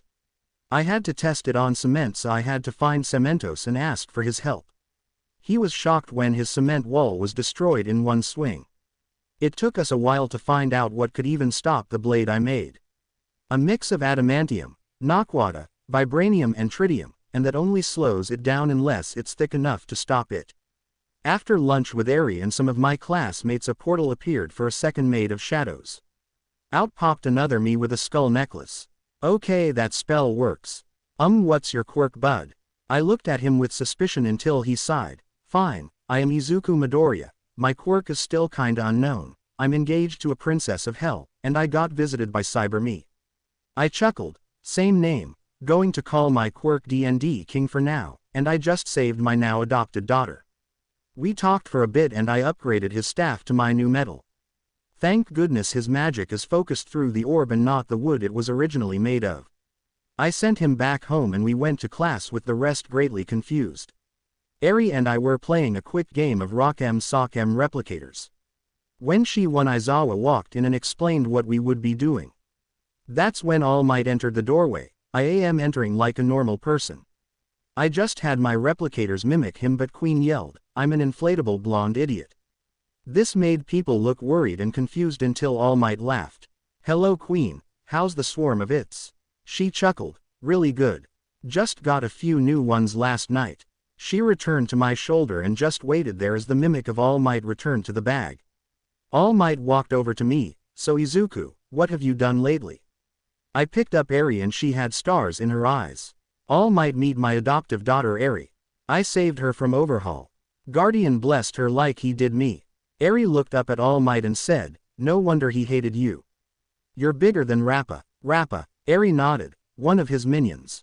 Focused on boxing and such. I pale a bit, I fought him. He has one hell of a punch. Thank goodness I was in energy form. After that All Might explained the training today would be 2v2 and a challenge to beat the villain team. As he said that May, a classmate from the support class, ran up. May after spotting me, Midoriya, I need some help. I borrowed some replicator blocks and now they are ruining my table. I bolted so fast to them I just vanished. Once I got to the desk I saw the ones she grabbed and a few horrible replicas she made. The replicas were being smashed and broken. When the originals saw me they came running and hopped into their bag. I glared at May. Small tip, you better listen to. My tech is part of my quirk and they hate replicas. Be glad they didn't call for backup to kill you. She instantly apologized saying she wanted to make some configurable gear anyone can use. After a bit of me scolding her I went back to A-1. I simply equipped a simple set of leather gear, goggles, and a few bottles filled with different potions I have been working on. Eri pouted a bit as she wasn't allowed to fight with me. I had to give her a VR headset version of what I used for class one day. Once she got a replicator avatar made I had her join me to appease her. I sigh and begin to stretch some while I headed down to the hero's waiting spot with Momo and Eri Tar. While we waited I asked Momo to create some simple speakers. When time was up I didn't even have to go outside for Bakugo and Shoto to come charging at us. With a chuckle Eri Tar flew among the roofs and Momo helped me fight hand to hand with the villains. After about 10 minutes of us fighting Eri Tar set up everything and flew away. I smirked and tossed Momo up and away. Once she was on the roof I used unsettling laugh and sent it through my replicators holding the speakers.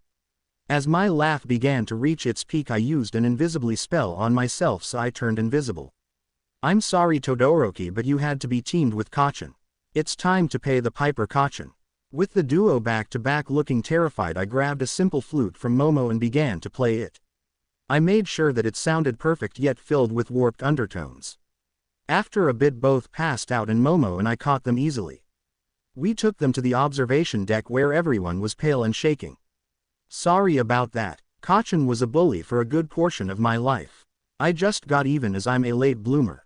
The other teams did their things and I played with Eri until they were all done. I wonder what tomorrow will bring. I glared at the bell-stealing goose I scared off yesterday. It was back and about to steal a new bell. Touch that bell and you will regret it. Eri was using her replicators to make a new gooselocator behind him as he touched the bell. The second his beak touched it I used a changeling skill called Unsettling Visage which instantly showed the goose my real face. As the goose backed up the gooselocator honked its train horn and off the jerk went again. Eri was laughing while we headed on to school. Once we got there she and I worked on a hologram projector. At first it seemed impossible but after a while we got it working perfectly. When we finished it she and I played Smash Bros, Eclipse version. It may have been a silly idea but after a bit I created a new version of the game. The small edit let us change the fight from 2D arenas to 3D arenas. I understand why they kept it flat but my hologram projector works much better in a 3D look. After a couple of rounds with everyone we went to lunch. By the time lunch was over everyone in both of my classes wanted to own one of my hologram projectors. I literally had to say no so many times Eri was getting mad. Daddy said no so quit asking. So cute when she is mad. That's when Aizawa found me at lunch. When lunch is over grab your hero suit and head to the parking lot to go on a field trip. Eri is to stay with Nezu during it. We both nodded and finished our lunches. I handed her off to Nezu and put on my hero costume to get it done. Since everyone else took their time I was stuck waiting there for a while. I was very tempted to just sit on the bus and sleep. Soon we were all on the bus and off to wherever. Along the way we had a lot of fun talking about our quirk when Asui asked me a question. Midoriya, what exactly is your quirk and how did you become gray at Goose Park? I stiffened slightly. That's very complicated but I can say this. I'm not a human anymore. I'm a changeling, a species able to shapeshift between humanoid forms. While everyone was looking at me crazy Aizawa yelled back, you might have to show them your real look and become a tiefling in look. I smirked as I become pure gray with snow white hair and silver eyes. While everyone's jaws dropped I formed two big horns, a tail, and some claws as my skin became a dark green color. I lost my humanity physically but my mind and heart are the same. Then to really mess with them I became a duplicate of Asui and mimicked her usual pose. Midoriya, with such a quirk I'm guessing you got in through recommendations since you have what seems like multiple quirks. I say, using her voice before I changed to Aizawa. Due to trouble child's own choice he did the entrance exam like most did. Aizawa laughed as I mimicked him perfectly, scaring my classmates. After a while of them being silent, Mineta made me mad. Wait, if you can become females, become a sexy one with giant tits. This made the girls glare at him and my blood boiled. Aizawa gave me a shit-eating grin and nodded, signaling that I can do what I want to him. With a smirk I decided to pray to Guardian to help me with a prank. Thankfully Guardian answered with a new scroll and the message that said, "Get the pervert good." With a smirk I stood up and walked over to the pervert. Once I was next to him I became a character called Jessica Rabbit. Is this what you wanted to see, big boy?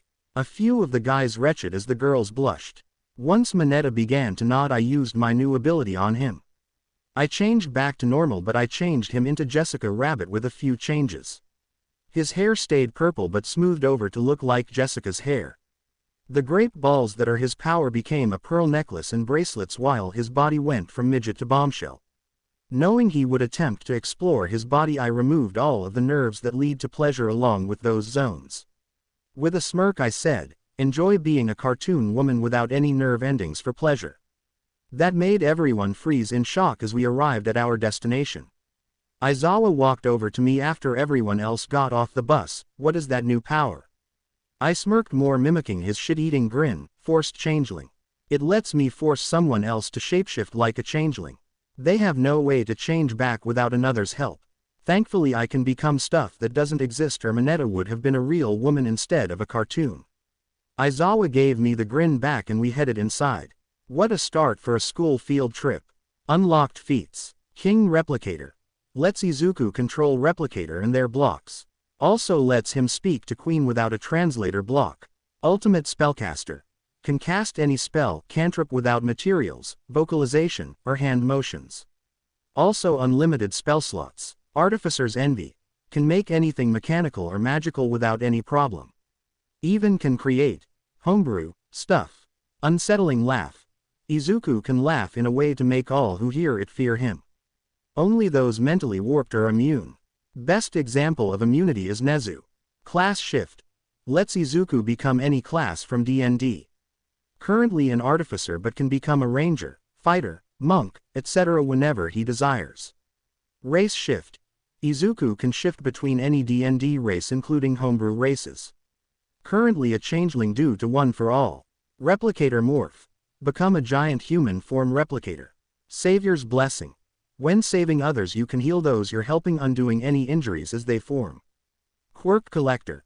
Gain a copy of any quirk you've been within a mile of. This feat is very dangerous as you gain that quirk's drawback unless you figure out how to remove them. Battlefield Freeze. Creates a field around Izuku to stop, repair, and sometimes cause damage to whatever is in it. Ultimate Upgrade. This lets Izuku make anything better. A good example is a cheap wind-up robot toy into a fully functional robot servant. Ultimate Repair. He can fix anything that's been damaged or destroyed, making it literally new again. Unbreakable Infusion. Izuku can make anything he chooses unbreakable. Forced Changeling. Lets a changeling or another form of shapeshifter force a change of look, species, and more onto someone else. They can only force what they can become onto someone else. For example, if they can only become birds, that's all they can force someone else to be. With Mineta now a Jessica Rabbit clone with his quirk replacing her jewelry, we arrived at the unseen situation joint. I kept Mineta back as I let the others off. When it was just Mineta and I left, I explained what he is now, a living cartoon. He was upset a bit as he actually groped himself to feel nothing. I slapped him and then dragged him to the rest of the group, berating him with every step. What a start to a field trip. We all walked in and the Hero 13 looked confused. Well, more like sounded confused, their faces hidden in their costume. Why is there a purple-haired adult here? I quickly bowed. My quirk suddenly evolved again and fired off, making Mineta, a purple-haired midget with a perverted streak, into Jessica Rabbit. Jessica Rabbit is a cartoon character from Who Framed Roger Rabbit. Fortunately, in our case, Cartoons are genderless, so he is still a male if he wants. 13 Bonk me, you need to be careful with your quirk. It evolves way too much. That's when Guardian appeared in his ball form and floated nearby. I apologize for his blessing for growing so fast. As powers get mastered, new ones do form. I am Guardian, one of the many gods. Now I must explain this new ability. Izuku, if you master it you can even affect quirks on purpose. Monetta's evolved to fit his new body, but you didn't guide it. Practice enough and you can make quirks evolve, devolve, or completely replace them with another. I must go, I'm not allowed in mortal battles. When Guardian vanished, a black portal appeared and lots of villains popped out. I grinned. Aizawa, may I practice on them? I might be able to unlock some new powers.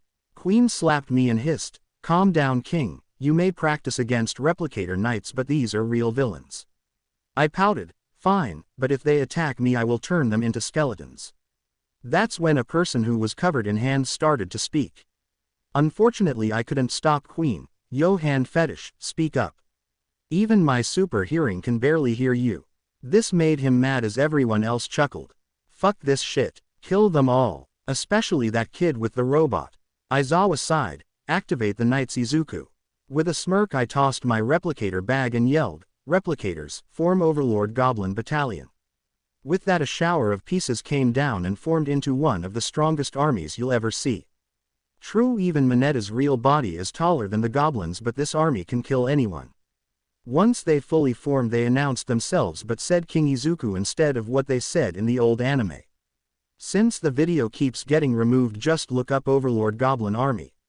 I smirked and yelled, capture them alive. They must atone for their crimes. Cast teleport barrier and perfect defense immediately. Suddenly a huge dome covered all of my class, Aizawa, and 13 before an even bigger one surrounded the USJ. I noticed one guy in particular was panicking as I could see him try to create warp gates out of his body. With a smirk I stuck my hand out of the dome. I call upon the gods and goddesses of sleep, dreams, and nightmares. Please grant my wish to protect my classmates and knock out our enemies. At first nothing happened before a very violent burst of a blue gas flew out of my hand. It quickly filled the USJ and knocked every villain out except for two. One was a mutant bird with his brain exposed and the other was a minor god. The only reason I know is because he floated using magic like I do. So your Guardian's newest toy. Don't trust him blindly. He made me and tossed me away after I decided to use his power to become stronger. I floated out of the protective dome and glared at the god. You chose a life of evil, something he is against. I will always protect those who are weak. I will give strength to those who need it. I will make evil run from my might. My name is Izuku Midoriya, King of the Replicators, and future Guardian of Mankind. I would use the Green Lantern's oath, but that would be kinda cliche right now. Instead I will use this. Warp Gate. A gate made of energy suddenly appeared and swallowed the minor god before vanishing.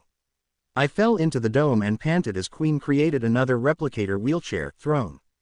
I overdid it. I'm so tired. Sorry Moneta. I can't undo the change I did to your body today. I promise to undo it tomorrow first thing. Moneta sighed and glared. If you can't undo it, can you at least let me feel some pleasure? I groaned. The girls hit him, and Aizawa glared. I gave you an indestructible body that needs nothing to exist. I will grant you the nerves, but that will make it a week before I can undo the changes. If men try stuff, it's your own fault. I dodged a few flying punches by having my replicator chair scoot backwards. Why is it always me? Apparently the sleeping gas didn't stay after I sent the godling away. The first to wake up was Hand Fetish, and the first thing he yelled was, "Nomu, kill the brat on the throne." That's when the purple bird thing started to attack me. Goblins keep everyone else knocked out. I'll deal with Mr. Nomu here.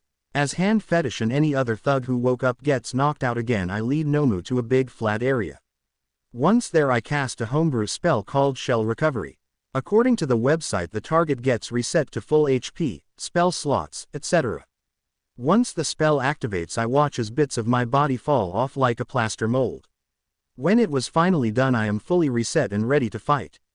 The next punch from Nomu I easily stopped with one finger.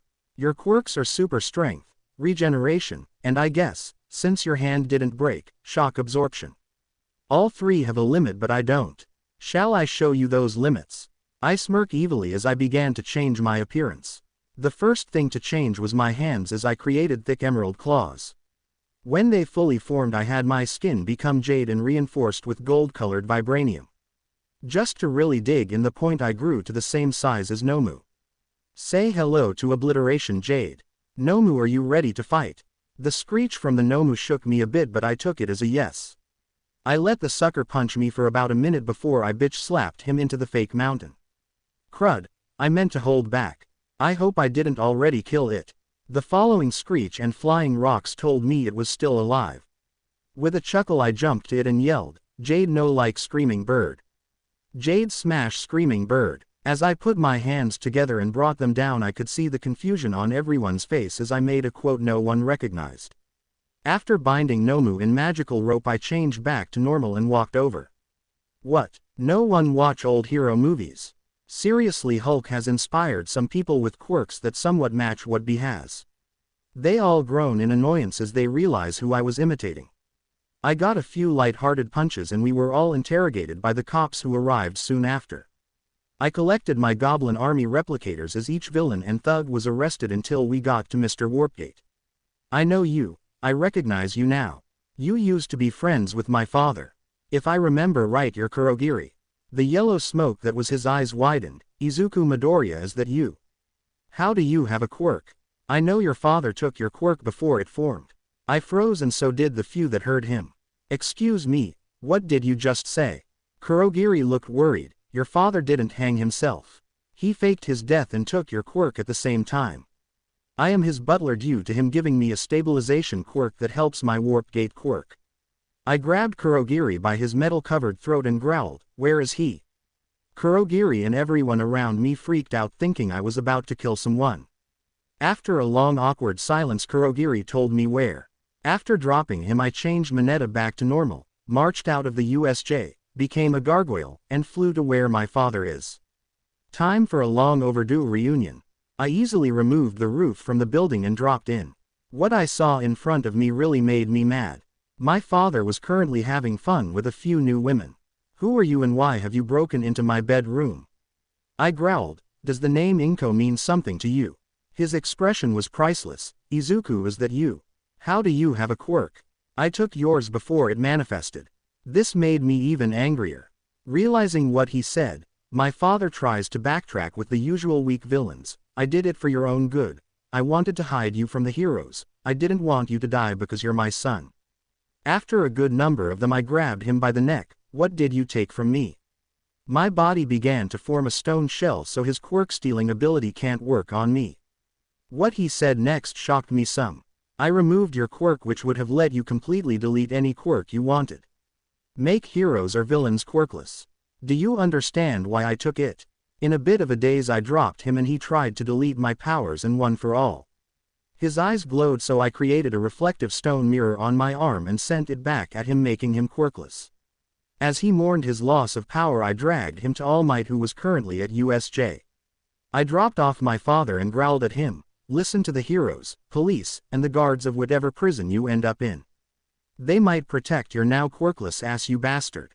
Bakugo dragged me away and began to hum a tune his mother used to sing to us at sleepovers. I slowly relaxed and changed to normal. Thank you, I was about to make him dead for real. My classmates and I were led to school after I asked the police to go easy on Kurogiri. When they asked why I told them that my dad, no, the worthless scum I am related to, blackmailed him into doing it. They understood and said they would try their best. Once we got to UA my mom ran over and checked to see if I'm okay. I told her everything, including that I found Scumbag in bed with another woman. She was heartbroken and we both went home where we created a new game. It's called Cheater Smash. All you do is destroy stuff you got from a cheater, and the better the destruction the higher points you get. Eri was unfortunately confused, but I made the game also into quirk training for her. She would repair different items and we would destroy it again. This made us all tired and by the end of the day no one wanted to kill Scumbag. Well, Queen wanted to make him into an acid puddle. Oh well, maybe we can have a better day tomorrow. I yawned and stretched before Queen could act like an alarm clock and gently woke up Eri. Morning, Daddy, is it breakfast time? Eri asked as I woke her. I chuckled and nodded as her hammock was lowered so she could get out. I swapped clothes and headed downstairs to find Mom cooking breakfast. "Morning hun, did you sleep well?" Mom asked when she heard me come down. I shrugged and set the table before helping her finish making breakfast. She looked very envious of my replicator handles as they swapped between spatula, knife, ladle, and more as needed. When I noticed, I thought for a bit and looked at Queen, who was currently on the ceiling. She shook her head until a new scroll popped up next to me. I gently grabbed it and read it completely. "Mom, do you want to be a replicator duchess? It will let you use my replicator handles, control all but Queen and the king replicator Eri can make, and use the spells on runic replicators." She nodded so fast I instantly remembered how I reacted to watching that old All Might video.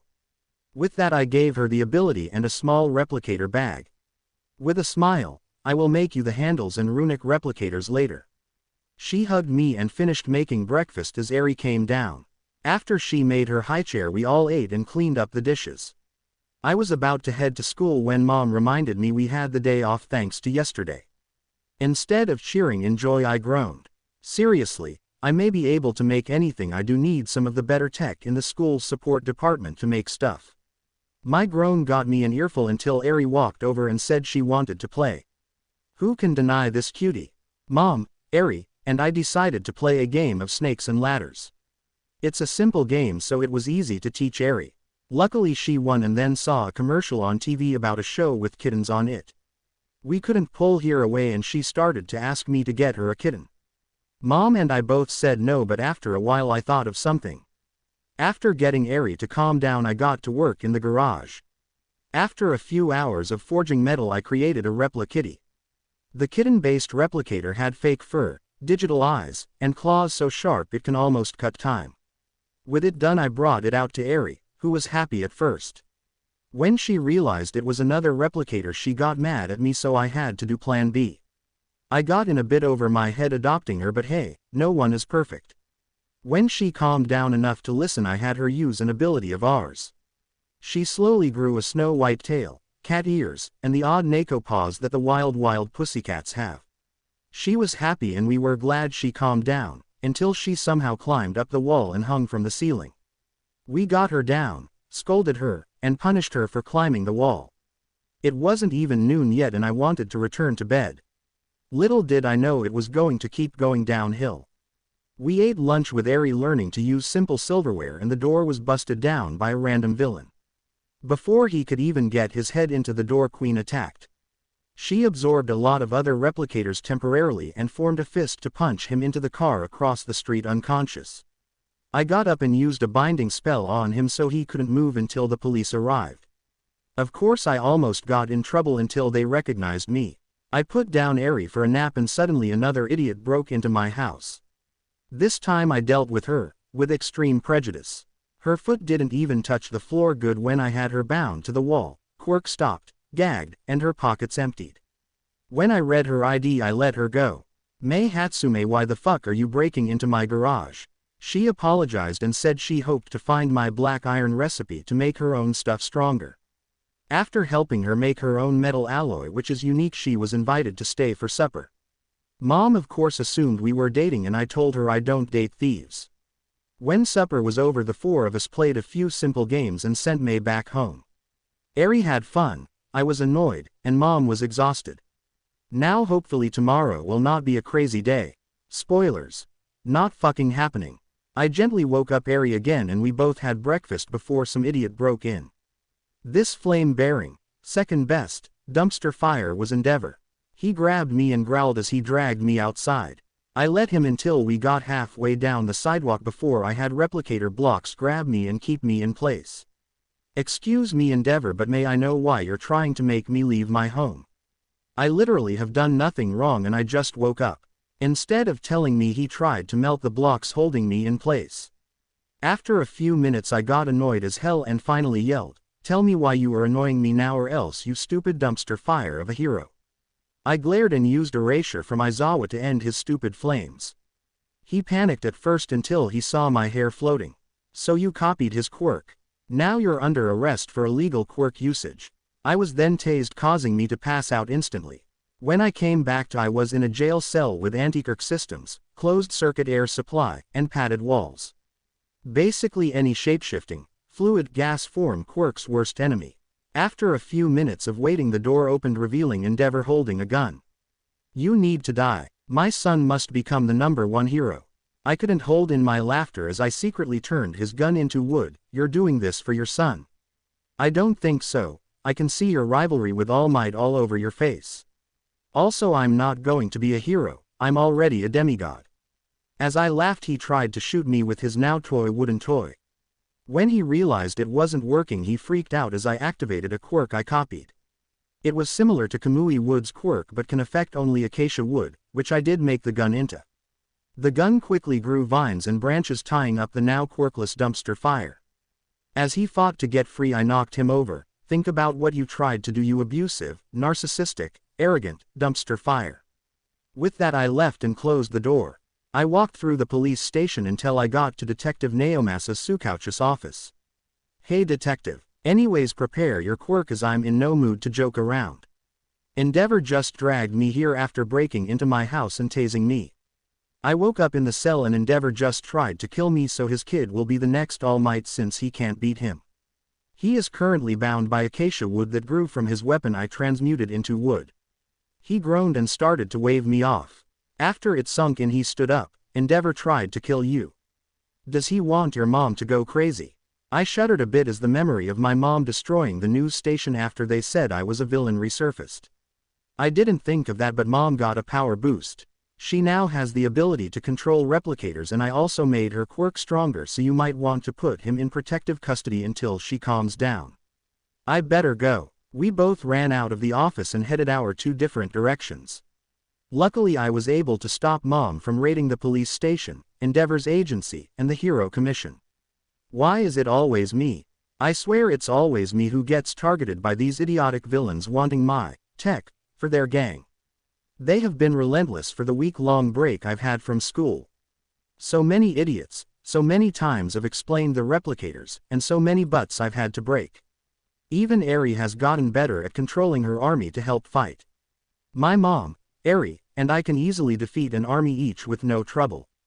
After eating my breakfast I put Eri on my back, formed the replicator board harness to keep her on my back, and formed a new version of my replicator board. This one is known by everyone who messed with me in the past week. It actually has a path painted by the Hero Association to warn everyone. Once I'm done forming it I head out of the garage and smirk as the shark board is formed. In its plain defensive mode it's just a simple fish similar to a koi. When I activate its attack mode is where it gets its name. Its mouth goes from clear glass windshield into a toothy grin that spins like a crazy food disposal system. Luckily I can heal people from near death or I'd be a mass murderer. Anyways I drove to school with people leaving the painted lane and recording me. Once we arrived I disassembled my shield and entered the classroom.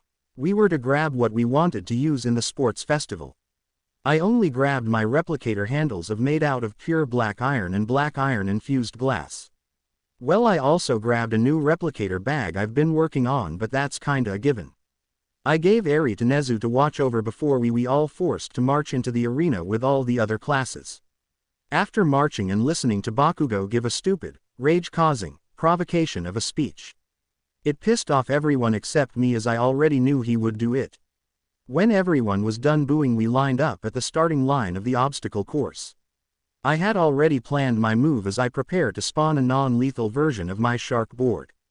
The race started so I went into full speed mode playing a certain song on full blast to piss people off. I went through Shoto's giant wall of ice easily and ate one of 3 0-pointers that appeared. When it came to the giant chasm with pillars I just launched my ass over it using a tail slam. Unfortunately I hit a very deserving grape-headed jerk who grabbed my board the second it formed and stuck him into the ground. Okay, it was on purpose but I pretended I didn't know. He had the guts to grope girls around me. I just bulldozed my way through the minefield and got to the finish line where I napped for a little bit. When the people who finished got through we found out the twist that I got 1,000,000 points and a big target on my back. Instead of pouting I just worked on my own and in my shark board dug into the ground. This time whenever I attacked only the board's head would poke out. Mostly it was to taunt and scare, so each time I yelled, "Hey, take off. Shark head." I of course won with many profanities shot my way, and I was instantly put in first place for the entire event with a lot of people arguing against it. Eventually they shut up when I let them all fight me at once. Instead of forming an army or a giant mecha, I just formed 4 simple robotic arms on my back like an ancient villain called Dr. Ock. Needless to say they all lost as I read a book. It was boring the entire time. Well, I did get a lot of numbers afterwards, so maybe not a total loss. I drudged my way into the classroom with Eri on my back. As I passed Kachan's desk I placed her on it, play with Uncle Blasty for a bit. She pouted at first but played some small games of tic-tac-toe as I napped. The sports festival was really tiring for me, and last night I had tons of calls. Mostly people asked if they can my replicator tech. The phone is probably still ringing at home. I learned this afterwards, but when Aizawa walked in he looked at me confused. "Why is Midoriya asleep in my classroom and not in the support classroom?" Eri answered, "Idiots keep calling asking for replicator tech.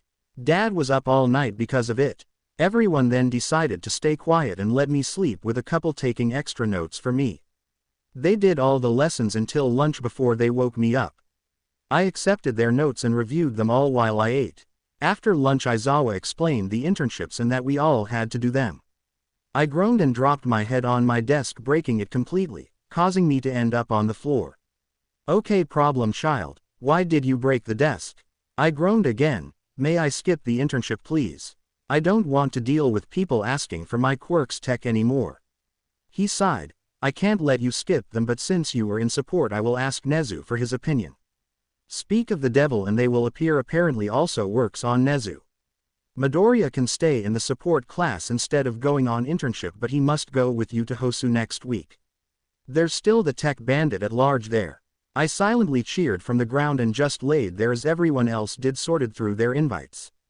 Nezu then walked over to me. "As payment for this I expect my own car. I'm sure you have something in mind." I had to refrain from making a Stuart Little joke but eventually nodded. He then left and I took Eri down to the support classroom. "Sorry I'm late, power loader. Phone's been crazy after the sports festival and I needed a nap." He laughed. "I understand, kid. If I didn't know it was your Quirk I'd be calling too." Nezu called saying you're making him a custom car. I nodded and Eri went to her custom desk where she tested the kid-related support gear. I headed to a side room and looted it for a lot of different materials. Some rubber to make into wheels, vibranium for the axles and car chassis, titanium for the metal exterior, soundproofing foam, glass, and LEDs for headlights. After I grabbed that I put it in my area and went up to Nezu where I got his measurements, a DNA sample, and that he loves the more energetic music. With that done I got to work. I spent the next week just working on Nexus custom vehicle. My classmates were surprised with what all was going on it. As I finished it I had Eri help me paint it. When I wasn't looking, I had her paint neon pink cat whiskers on a certain big of it before I had the paint bonded to the vehicle. With it done I carried it up to Nezu since no one else can drive it. I put it in his office and smirked as he got in. Once he was in and turned it on by having it scan his body in DNA, he rolled down a window. "Okay, this is good so far, but can you explain the 3 buttons here?" I nodded. "The one with the microphone on it lets you use a speaker to talk like a police car but much clearer. The blue one is a special nose mixture I made for you, be careful when you touch it. The final one has a few modes, so can you please drive to Site Gamma to show it off?" He then drove off like a bat out of hell with the speaker on, projecting his creepy, maniacal laughter. Needless to say, I am glad I made janitor bots and sent them out before this, as many people, both student and staff, made a mess of themselves. I quickly chased after him and caught up to him at Site Gamma. That's when I began to explain the last button. Nezu, the red button, has the ability to switch the Nezu battler between its 3 modes. One is normal mode where it's an average bulletproof car. Press it for mode 2 please. After he pressed it the car became spiked, got extra plating, and a mini rocket thruster in the back. This is rammer mode. This can be used to protect you or to break down walls, just please avoid load-bearing walls. I moved out of the way as he completely destroyed a couple buildings just driving through them and using the super strength nose from time to time. That when I explained the button will default swapping between these two modes as I wanted his final mode as a trump card and rarely used. With that said, I told him activate it and watched as he formed his own mecha. Of course when the face formed I couldn't help but laugh my ass off. It looked like a 6 feet tall Nezu robot with neon pink cat whiskers. What's so funny, Midoriya? I chuckled. Sorry Nezu, I think Eri may have added pink whiskers to your mech form. Unfortunately they can't be undone since I bonded the paint to the metals. I formed a mirror and he laughed some before he tested out the mecha's many uses. Unfortunately all are destructive, so by the end of the day nothing was left standing in Sight Gamma except for Nezu and I. I'd say it was a productive week, shrinking down so much tech but unproductive cause Nezu got it all. I woke up to Eri being full on chaotic neutral one morning and shook my head. Yep, she is pulling a Stitch, crawling on the walls with an extra set of replicator arms, in Neko mode, and laughing as she chased a couple replicators coated in cotton to muffle them. After watching her chase it out of the bedroom and down the hall, I counted down until my mom screamed. With a small chuckle I walked to her room and grabbed Eri. I told you she would imitate Stitch. With a smirk I brought Eri downstairs, scolded her lightly, and made breakfast after putting some headphones on Aris's head. I had to give her headphones as my mom cussed up a storm while she had to do her end of the bet. The bet was over if Eri would imitate Stitch or not. The loser had to be Nani for a day and we had a week for her to imitate him. I won and mom was furious since she lost and we watched it last night. When mom walked in dressed like Nani from the movies and show, Eri went crazy. I just had to record her bouncing around excited. She did eventually calm down, which was good cause I had to go to Hosu today. After telling her to be good and not cause mom any trouble I gave her a Stitch onesie and left. Needless to say, I got plenty of calls, pictures, texts, voicemails, and emails from mom, our neighbors, and Aunt Mitsuki. I got to the train station and headed off to find the notorious tech thief. After a long few hours ride I got to Hosu and started my search. I scanned the area's hit, possible future targets, and even checked the multiple black markets there. Of course I was in disguise with Queen, making it look like my arm was robotic and that I had a cybernetic eye. The people there were really nice when I said I was quirkless and looking for tech to upgrade myself. After buying a good portion of illegal tech, I headed to a tall building and waited. While waiting I saw a ninja wannabe break into one of the tech stores that had already been hit and steal stuff. They didn't get away as the second they entered I put a shell around the entire building. I can't help but always be surprised at how fast replicator blocks can move to form stuff. Once the shell was formed I watched her bounce off the segment covering where she broke in. You done trying to escape? You are under arrest for stealing multiple laptops, desktops, monitors, tablets, and other forms of computers. I sighed as I warped in with Queen on my shoulder. The girl growled at me before she suddenly created a portal releasing clockwork horrors from D&D Spelljammer release. Knockoffs must die, Queen screamed before she summoned an army destroying the small amount of clockwork horrors in a minute. Note to myself later, find out what all might be a knockoff so I can avoid them. With the thief's army gone I walked over and glared, surrender willingly or else I'll have to get physical. That's when I realized something and removed her hood showing a female version of me. We looked at each other stunned for a while before she said, "So, I'm guessing this is not my Earth." I shook my head, "Not likely. You have a guardian too." She nodded. "She's very nice and gave Eric powers after I saved him." That's when both guardians appeared. We talked and sent her back home with the scraps from her clockwork horror. I apologized for Queen going crazy and promised Queen to get her some saw blades to use. I yawn as I wake up in my bedroom, with Eri hanging from the ceiling again but asleep this time in her angel onesie. With a chuckle I got her down and adjusted some programming in it to move her to her bed when she dozed off from now on. "Come on Eri, time to get up and go to UA. Time for you to terrorize my E." That woke her up instantly and she ran to get a shower. While she cleaned up I headed downstairs and made us breakfast. Just as I plated breakfast I heard the shower shut off, saw a pink blur go down the hall, and a loud set of screams. Soon a laughing Eri ran in and sat in her booster seat with a big smile on her face. After a couple minutes Mom came in with a glare, who have her the megaphone in her suit. I looked at Queen who was shaking what looked like laughter. "Just for that you lost your saws Queen. She quit laughing and ran over removing the stuff she added, including a record-playing claw that also works as a headphone jack. When I saw that, I ran into my room and saw she dismantled my old-fashioned record player and one of my headphones. "You better repair my record player or I will make you into Minetta's diaper." As she fixed my stuff, I ate breakfast with my family and we planned a weekend trip where we would go camping. Once my stuff was fixed and the dishes were washed, we created the shark board and headed to school.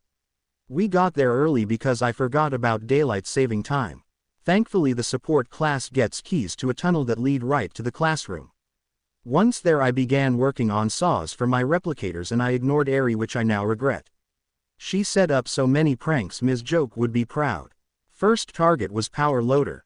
As the teacher walked in, she dropped on his head and screamed, causing him to freak out, lose balance, and faceplant into a giant whoopee cushion that she got from Ms. Joke. He was mad at first before he calmed down and saw it as funny. Next was May. She got hit with a giant whipped topping pie. Instant laughter from how she looked, and she has a good sense of humor. Unfortunately, after those two successful pranks, the rest of the class weren't so happy.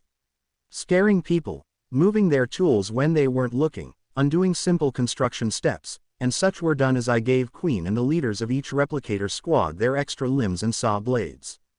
This is when shit really got crazy and I was almost suspended. I really should have put Eri in a padded room or something. While I started to work on a new device to help take care of burns, cuts, and other skin-deep injuries, Eri and Queen plotted. They quietly cut into the wooden and metal legs of the different desks and waited for the perfect time to strike. Right when I was holding a small generator with a radioactive agent in it, Eri screamed because of someone's invention exploded. This causes everyone to jump up, causing a domino effect. The desks collapsed, destroying some creations completely as they exploded. A screwdriver was launched, jamming Roboleg's leg, causing him to fall, launching blades he was going to install into his creation, and then the blades hit me. I dropped the generator, teleported my classmates out, reinforced the room with magic, and slowly dug the blades out of my back. After a little bit, the generator exploded, cleaning out the classroom completely. Eri, Queen, what exactly were you thinking? Both acted innocent until I showed the one cut desk leg that launched into the hall. Queen tried to run, but I forced her to come back and curl up into a ball as I glared at them both. I was just going to prank people, I didn't mean for it to go so bad. Eri said after a little bit, definitely sad and knowing she messed up. There is a time and place for pranks. No more pranks, cause you are now grounded. Eri was confused. How can I be grounded if I'm not an electric toy? The innocent reply nearly got me, but I stood firm. Grounded in this context means you cannot watch Lilo and Stitch, play with any toys related to the show, you lose the onesies, and you're watching educational movies until it's over.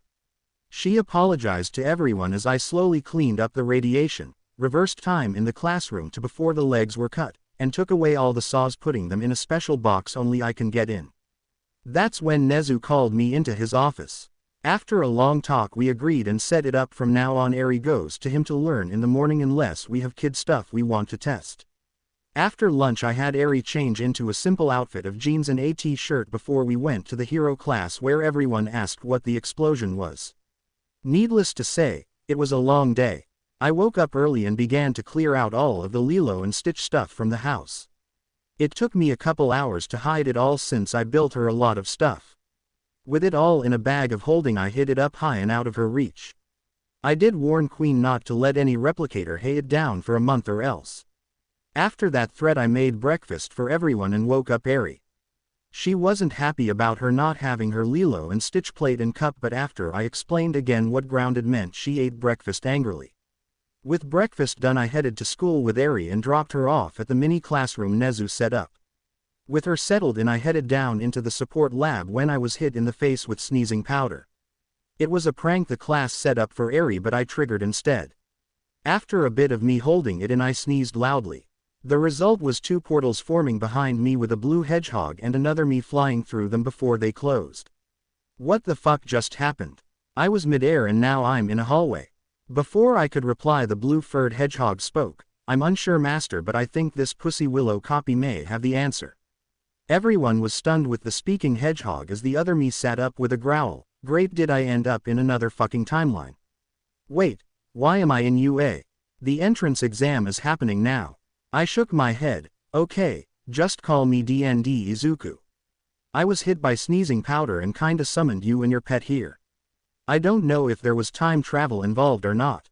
May I know your quirks? I know what to call you. The hedgehog growled. He is master, so back off, copycat.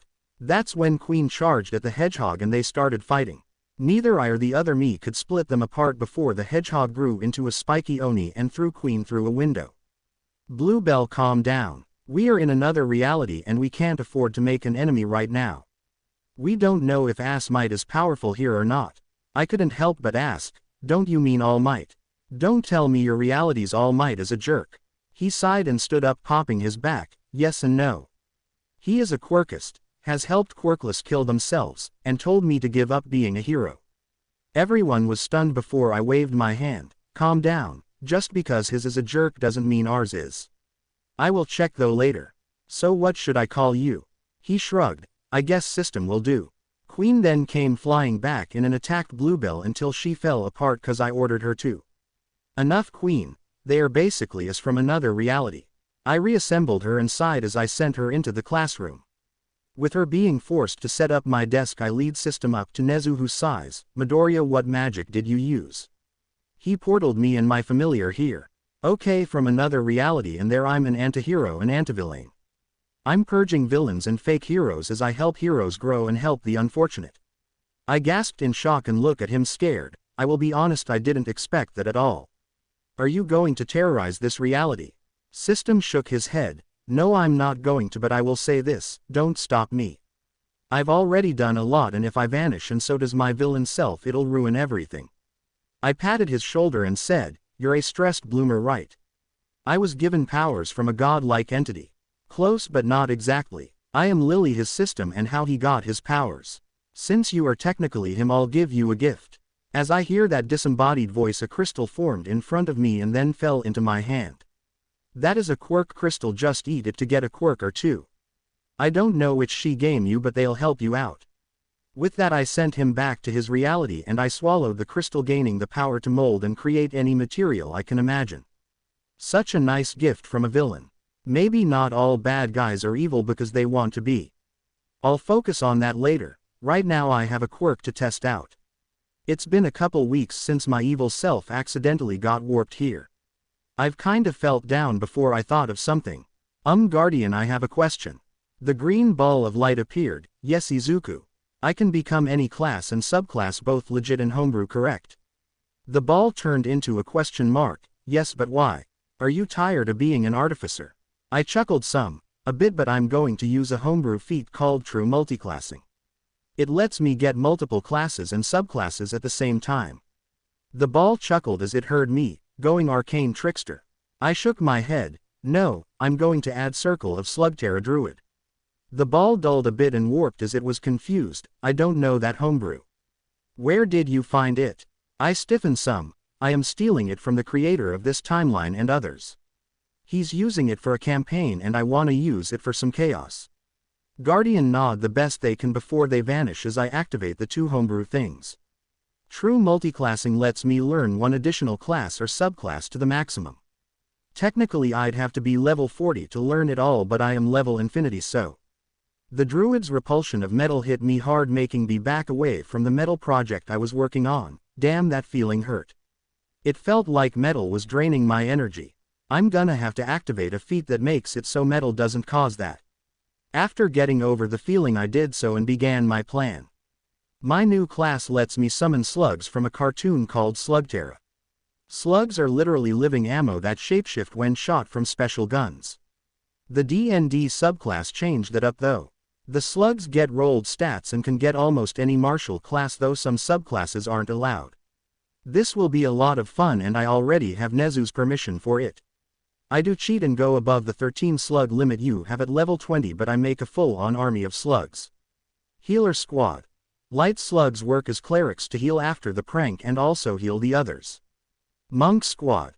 A mix of slugs with different elements and subclasses, including a couple drunken master and ascendant dragon. Barbarian squad. Mostly totem path with a mix of berserker and beast path. Rogue squad.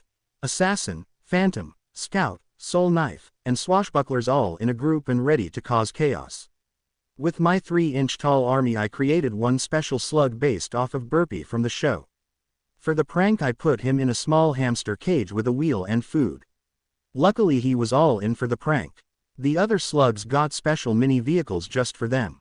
I made them robotic wolf, mole, and horse mounts based off the old cartoon. This should be fun as hell. I fed the troops and told them to be quiet as it's nighttime now. I carried Burpee out of the garage and into the house with him running in his wheel. When Aerie saw him she ran over. "Dad, what's that? It's so cute. May I pet it?" Burpee growled and sprouted some flames on its head which I quickly put out with some water. "I'm afraid not, Snowball. I'm not sure what it is but it's definitely not a normal animal. It's hostile so I recommend you not try to play with or feed him." Queen wasn't in the garage as I set this up so she poked at the cage. Burpee shot flames out at her burning the cotton we put on her to reduce the clicking noise. She dropped her leg in the sink, formed a new one and went to get more cotton stuffing, speaking in clicks so only I can understand her. She was not happy about Burpee. "You made it happen by tapping its cage. Leave it alone and it'll not attack." We ate supper with me trying different foods on Burpee. He likes fruits, berries, lettuce, and katsudan.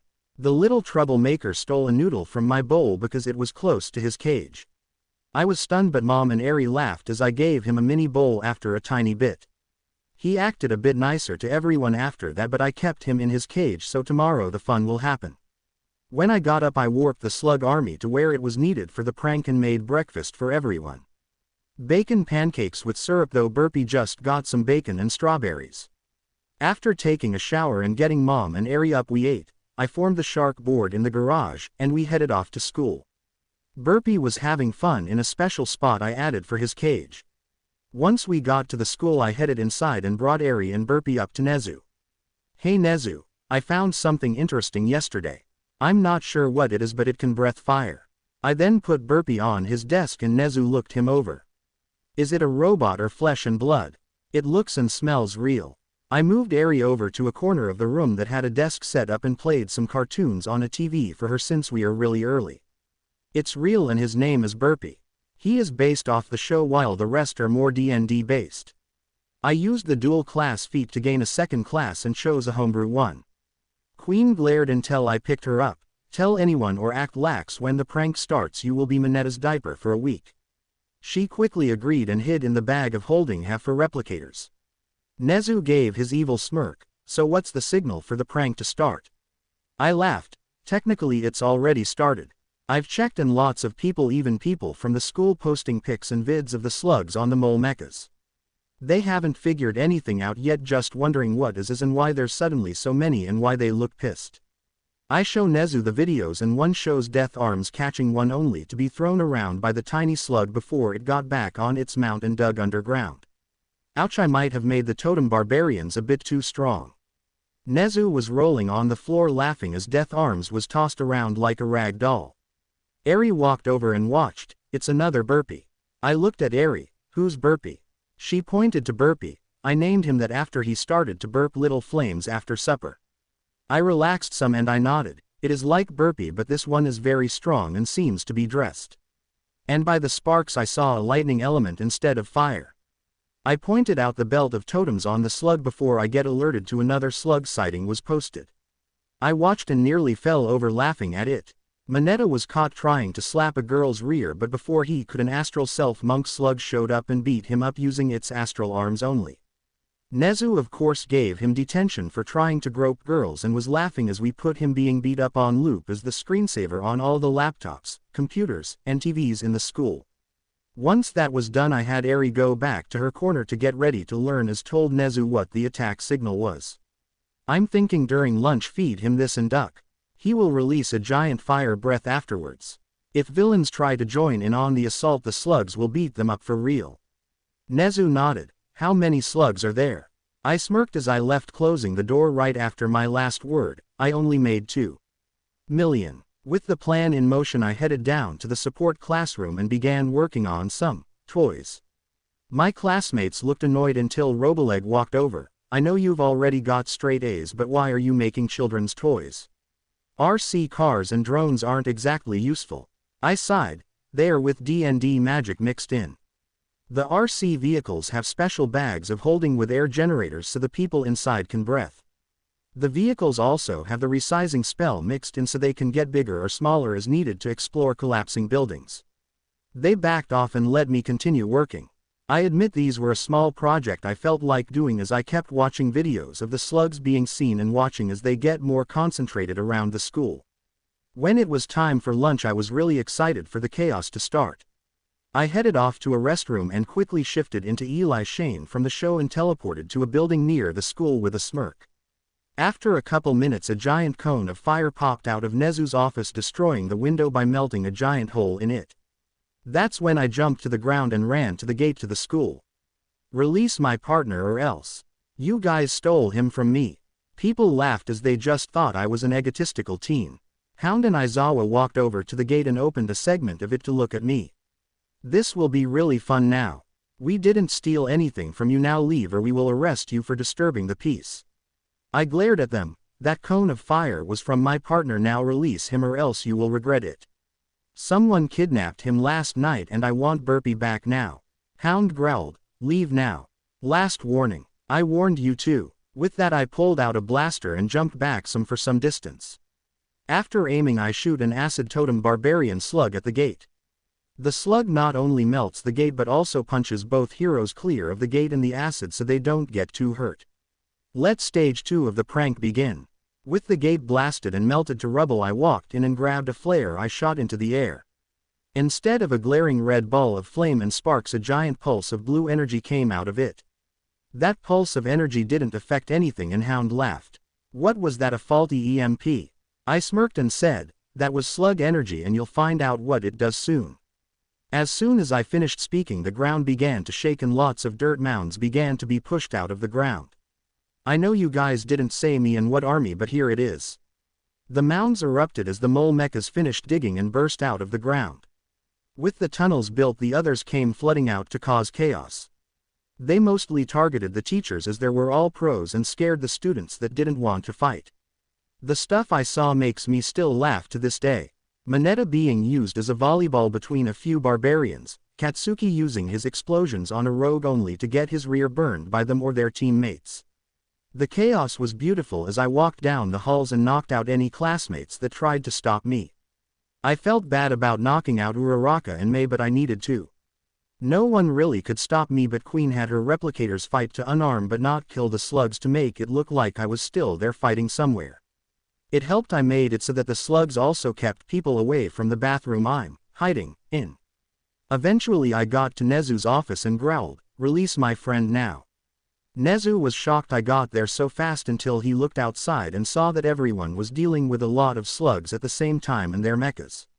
He quickly released Burpee from his cage and watched as Burpee somewhat slowly jumped to me. I quickly put him in an odd crystal for 30 seconds before he came out good as new. I got what I wanted. I will leave but send out a warning, never touch my slugs. I tossed 2 folded pieces of paper at Nezu at such an angle only one would be seen on camera. With that I left through the melted window and set off another slug energy flare. This time all the slugs returned to their holes, healed anyone injured, and left no evidence that we're here. Well, the gate, window, and video couldn't be fixed or deleted, but the ground had no evidence of a hole. With their retreat done I headed out the gate until I was stopped by All Might. I hate to do this but he had to come help when it's his day off. Stop right there, villain. How dare you attack Ua? I groaned inwardly before I glared at him. Nezu had my friend Burpee in a cage. I just came to get him back. Now let me go or get hurt. You can see no one is hurt here cause I healed everyone since only Nezu and Izuku are to blame. When he charged at me I shot Burpee into the air causing him to morph and then create a ring of fire which I used to vanish and appear in the bathroom. Before I'm found I quickly beat myself up with bruises and cuts before slumping on the floor. When I'm found I'm instantly taken to Recovery Girl who heals me and Nezu walks in after I'm healed. Our curiosity cost us today. That thing you found was a slug and belonged to that person. I think he is a villain but he healed all he hurt except you and Mineta. I nodded and slowly stretched as Recovery Girl left the room to take care of Mineta, chuckling that the pervert got roughed up. Nezu smiled. So you're going to use your new class as an anti-hero villain to help defeat true villains and fake heroes. Why? And yes, cameras are off. I smiled as I stood up. No villains attacked the school as I hoped, and it took me an hour to get to your office. I beat up and healed a ton of heroes but not one villain. I'm going to make Slugterra a villain, and I need a special area for my villain stuff since I can't keep it at home and I can't let my classmates see me making the stuff. Nezu pondered for a bit before he snapped his fingers. Use a homebrew item to do it. I have the notes in my office. Follow me. He ran out the door, hopped into his car, and sped off to his office with me running behind him. Once there, Eri hugged me and I hugged her back. You okay, Snowball? She nodded. But we lost Burpee. Can you find him again? I patted her head. I'm sorry, but no, sweetie. He belonged to that person, and if I knew he had an owner I wouldn't have grabbed him. I will make you a plush of him though if you want. She looked up at me for a bit before she agreed to it. Found it. Here's that paper you wanted, and hopefully it helps you with the RC rescuers you've been working on. As he handed me that paper, he also returned the secret paper to me. I nodded and headed off to Hero class, where we all basically just told the teacher what happened. Other than Mineta being used as a volleyball the entire time, mine was the most embarrassing. I accidentally caused this by catching a slug with fire abilities.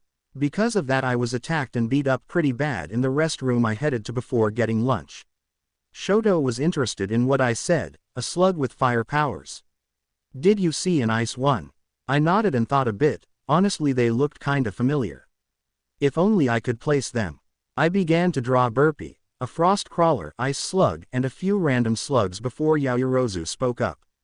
Wait, those look like slugs from Slugterra. That makes me perk up some as a few others recognize the name and point out a few I drew from the show, leaving the odd ones with armor, weapons, and odd items on them.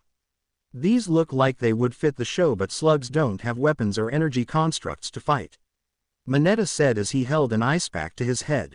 I looked at him. You dealt with a group of them, right? What all did you see? He sighed. One had giant energy hands they used to slap me, one had totems that would glow and then it seemed angry, and there was one whose weapon wasn't solid but I still felt pain where it hit me. It felt like a part of me was burnt but no physical mark. I pull a pair of glasses from my backpack and look at him and freak out. That's impossible.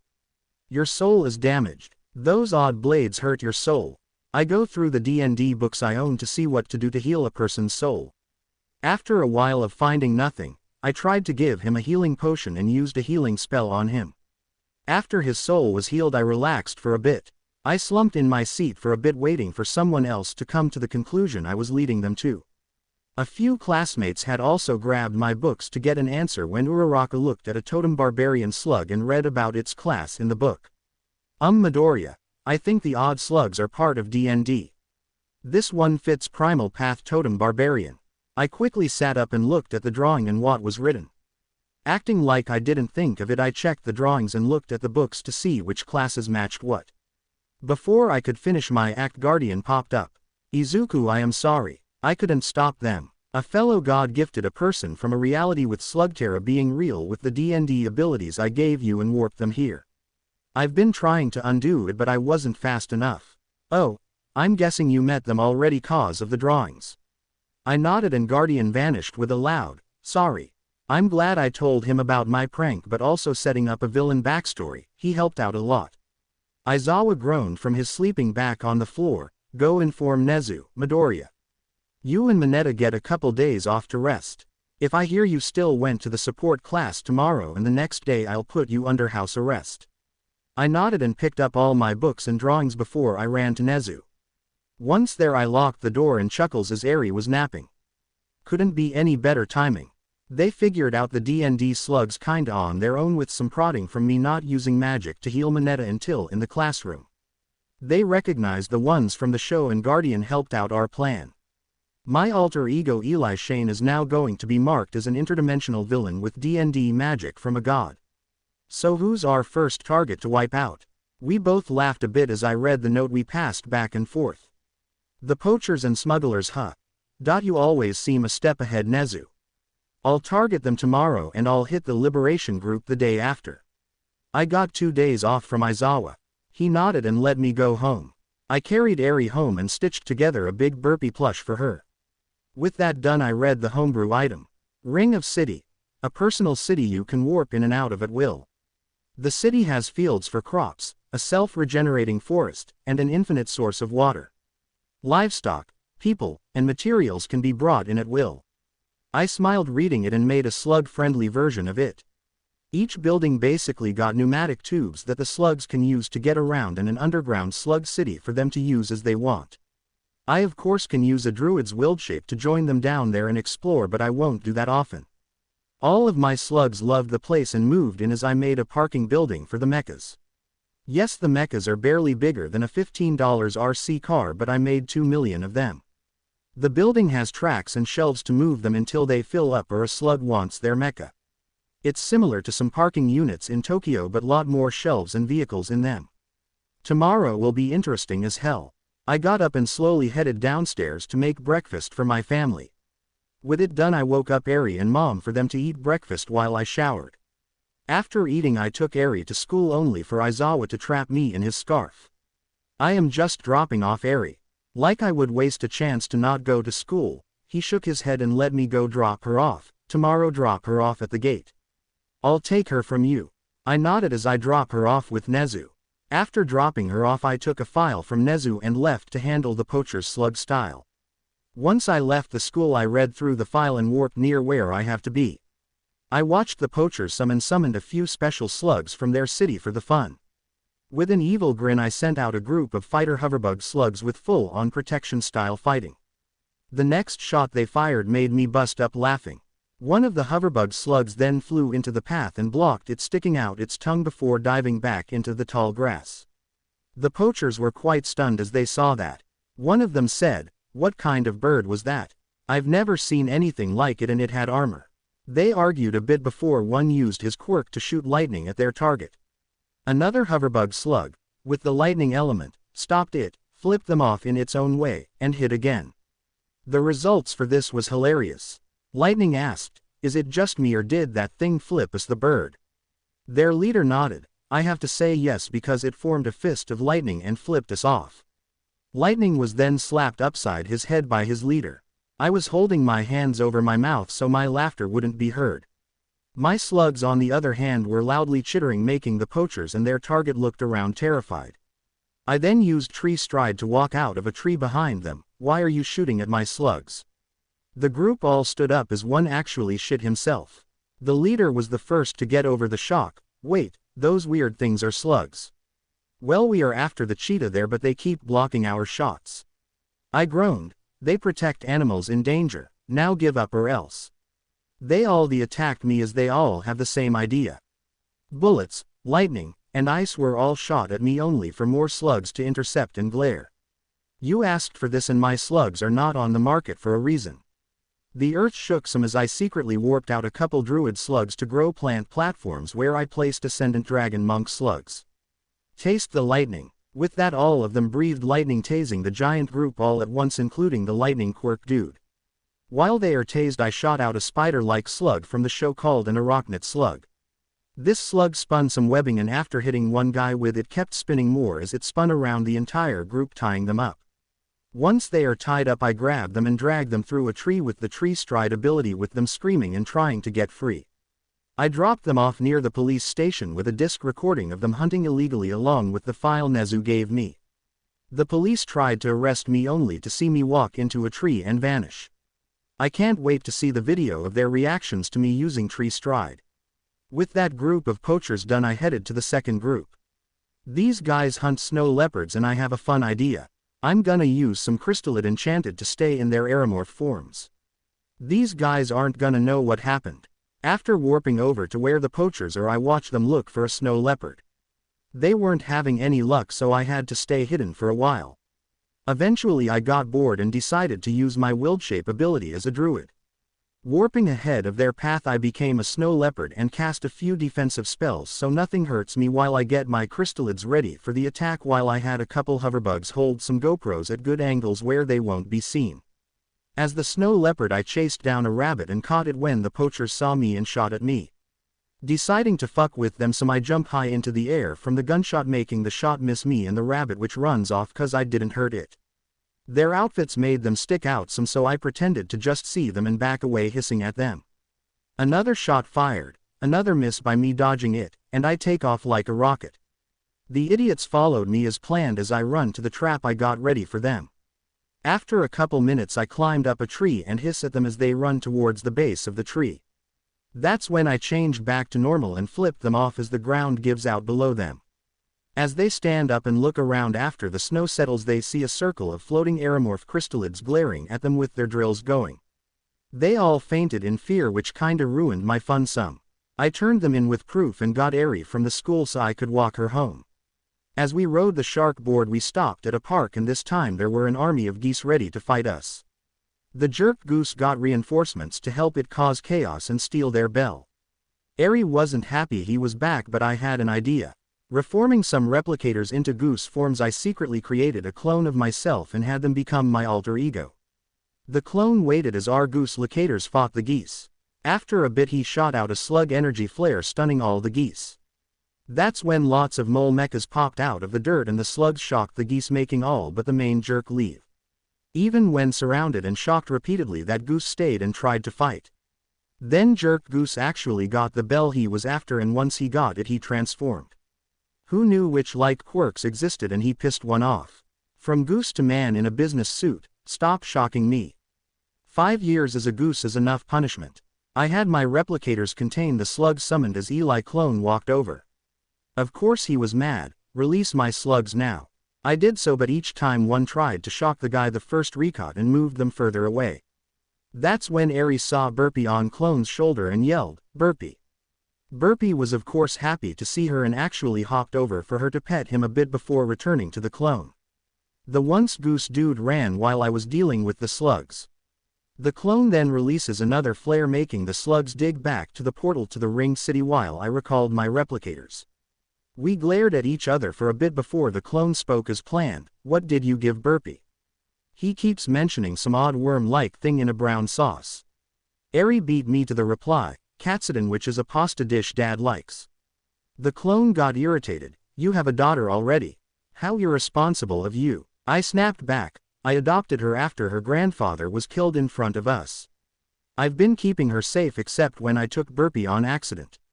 I didn't know you existed and I couldn't place why he looked familiar. Nice to see the other D&D gifted face to face though." The clone scoffed. "Gifted? I fought for my power unlike you. Now I'm gonna leave and get some rest.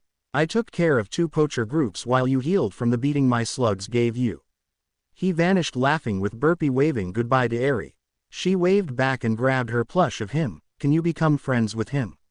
"I miss Burpee already." I sighed. "I will try my best, Snowball. No promises beyond that. Actually I can use a spell to copy Burpee, but I'll need their permission first. I will ask next time I see them." With that we headed home and I made an apple pie for dessert, and for supper I made meatloaf. While I was cooking, Mom came home with clone behind her. "Izuku, a friend of yours is here." I looked and sighed. "Yes bud. What do you need? Depending on what it is there will be a cost, just to be fair." As I spoke, Burpee jumped into Aris' head and played with her some. "I kinda need the brand or recipe for the katsudon you fed Burpee. He doesn't like any I've found so far." My mom recognized Burpee after he began playing with Eri. "You're the guy who attacked Ua. Leave now or else." I put my hand on Mom's shoulder. "It's fine Mom, it's my fault for taking Burpee. The recipe is my mom's, so you gotta ask her. I do want to cast a homebrew version of clone to make a copy of Burpee to play with Eri." Mom glared. "I'll give you the recipe, but never hurt my son again. Or hurt my granddaughter." The clone chuckled. "If Burpee likes them I will never hurt them again. He just wasn't happy about the cage." Burpee let me pet him and nodded to the clone since I let him in on the plan.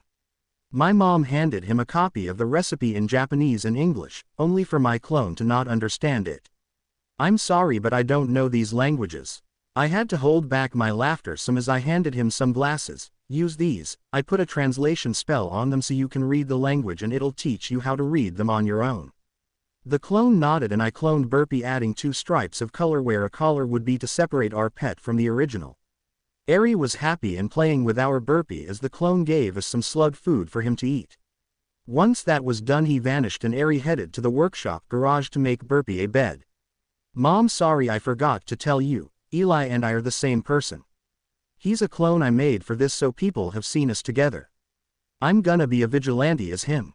Eri can't know and I'm telling Nezu you know and about the clone burpee I made for Eri.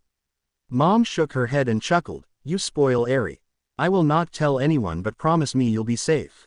I nodded and quickly rushed out to help Eri make burpee a bed. After finishing a metal bed with cotton and memory foam as the bedding we had supper. Before anyone asks, yes, I enchanted the bedding to be fireproof. Supper was uneventful until dessert. Eri sneezed scaring burpee causing him to jump into the air and land on her apple pie slice making a big mess. He chittered an apology as we all laughed at him. Eri cleaned up the mess and gave burpee some of the slice he destroyed as I got her a new slice. She slept well that night with burpee in his bed next to hers as she snuggled the plush of him I made her. After a peaceful night's sleep and a good breakfast I take Eri and her pet burpee to school. Aizawa nearly freaked out until Nezu drove out and told him to get Eri and her pet inside. I explained what happened to Nezu and he laughed. With that bit done I headed out to deal with a group of Quirkist elitists. Needless to say I am very eager to make them into putty but I can't murder anyone. The group wants to kill weaker quirkless people and let everyone else use their strong quirks. You read that right, they only want strong quirks to exist. What a group of egotistical jerks. Anyways, before I go too far off track, I hate them. I'm also surprised Endeavor isn't a part of them. In my Eli disguise I marched over to their base. Honestly it's just a town of jerks going over a few 100,000 last time we checked. When I was about 1/4 of a mile away an alarm went off making everyone head home and prepare for a fight. The only reason I know that is because I already had my slugs infiltrate the town yesterday. They're going to regret trying to fight when my main force is already inside. Once I headed close enough to touch the town's gate a guy slid over. His quirk and hero name, Slide and Go. Basically he can slide on any surface as if he's on a surfboard on the ocean. Who are you and what do you want? I smiled. I'm looking for the Meta Liberation Group and Redistro. I have a lesson to teach them. As I say that the guy growled and motioned me through the gate. After a bit of following him he yelled, "Get the non-believer." I just waited a bit for nothing to happen. I'm sorry, was something supposed to attack me? The guy yelled it a few more times along with a bunch of curse words. I let him for a bit before I yelled, "Form ranks." The town then filled with chittering as an army of slugs started to leave the buildings and drag the bound people out behind them. The look on the guy's face was priceless. Especially when a small group dragged Redistro over as well. He was quickly bound as well and I used Tree Walker to quickly drag all the villains to multiple police stations to hold them all. It took me a long time to transport all of them. With the group caught I picked up Eri and apologized for being late. Aizawa nearly gave me another day off but I stopped him. Honestly, I rather not find out what Nezu will make me fight if I got another day off. Also I blamed B being late since Eri now has a new favorite show. He just shook his head as I took Eri home. Now to see what tomorrow will bring. I walked into hero class, at Power Loader's insistence, to see everyone tired and a bit worried about today's lesson. What did I miss? They all groaned as Katsuki yelled, "Thanks to the slug attack we had to work twice as hard the past 2 days. Be lucky you and Grappist missed it." As that was said Mineta walked in looking beat up. I wouldn't consider myself lucky. I couldn't do anything I usually do cause the slugs would appear and beat me up. I'm afraid to even crack a dirty joke. Kaminari winced as the girls all have evil smirks. I quickly ran to my seat and sat down as chaos happened. Yaoyoroza tricked him. "Mineta, what's a ghost's favorite bee?" Without thinking he yells, "Boo bees." He is then beat up by some custom slugs I made with a unique class and everything. If simple hits and insults won't break his perverted ways, I'll do the extreme. They are known as Shadow Knights, able to teleport anywhere they are needed. They can attack with any element needed and for now they're doing a custom element I called Chastium which is always able to hurt perverts. My guardian jokingly calls it Horny Bard Repellent. It doesn't cause actual pain beyond a punch but the mental attack is the key. Each punch slowly ruins his perverted desires while making him a proper gentleman in public. I don't care what he does in private, his public image could ruin heroes if he becomes one.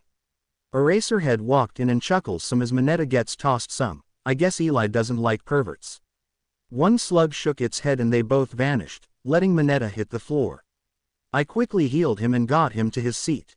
Since I did work you guys too hard the past 2 days and Nezu's orders, today's a free day. You can do whatever you want as long as it's legal. Everyone was excited but kept it down as we all planned what to do. Some wanted to play video games, a couple wanted to train their quirks, and the perverted duo wanted to be themselves. Well, they did until they both got juggled for a bit. Then Katsuki gave me an idea. I can't believe Grappist and knockoff Pikachu both forgot about the slugs. Guys, I have an idea. Why not fuse a game with training? They all looked at me confused. I texted Nezu getting us a big training room as I lead them there. Once there I used replicators to form odd rigs. The rigs are an ancient technology called a VR track. The player's waist is held in a ring that lets them spin and the floor is slippery but reacts to footsteps letting them move in the VR game. The videos of people freaking out in them is always funny. Back on track now, I put everyone in one and gave them some room with walls between them. Each room got warped by illusions into Pallet Town from Pokemon Let's Go. This made a good amount of my classmates happy as they all chose their respective Pokemon which got built out of replicators. I admit I did cheat and create a fluid metal to help with shape where needed.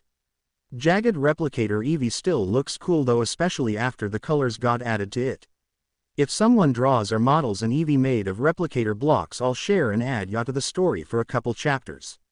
I had them all start their own adventures with Katsuki flying around with his quirk to get where he wanted. As everyone faintly heard his explosions, they all began to use their quirks the best they can to do stuff. Hyoka used her sound to stun and hurt Pokemon, Momo created fake Pokeballs, Denki shocked Pokemon, and Froppy swam with Pokemon. She didn't want to be a trainer so I let her swim after I filled part of her segment with water. Those who wanted caught and trained their Replimon. After a couple hours of everyone having fun, they had a tournament as I played with my shiny Eevee and shiny Magikarp Replimon. Unfortunately the tournament ended in a draw between Momo and Katsuki. They both had electrodes that self-destructed.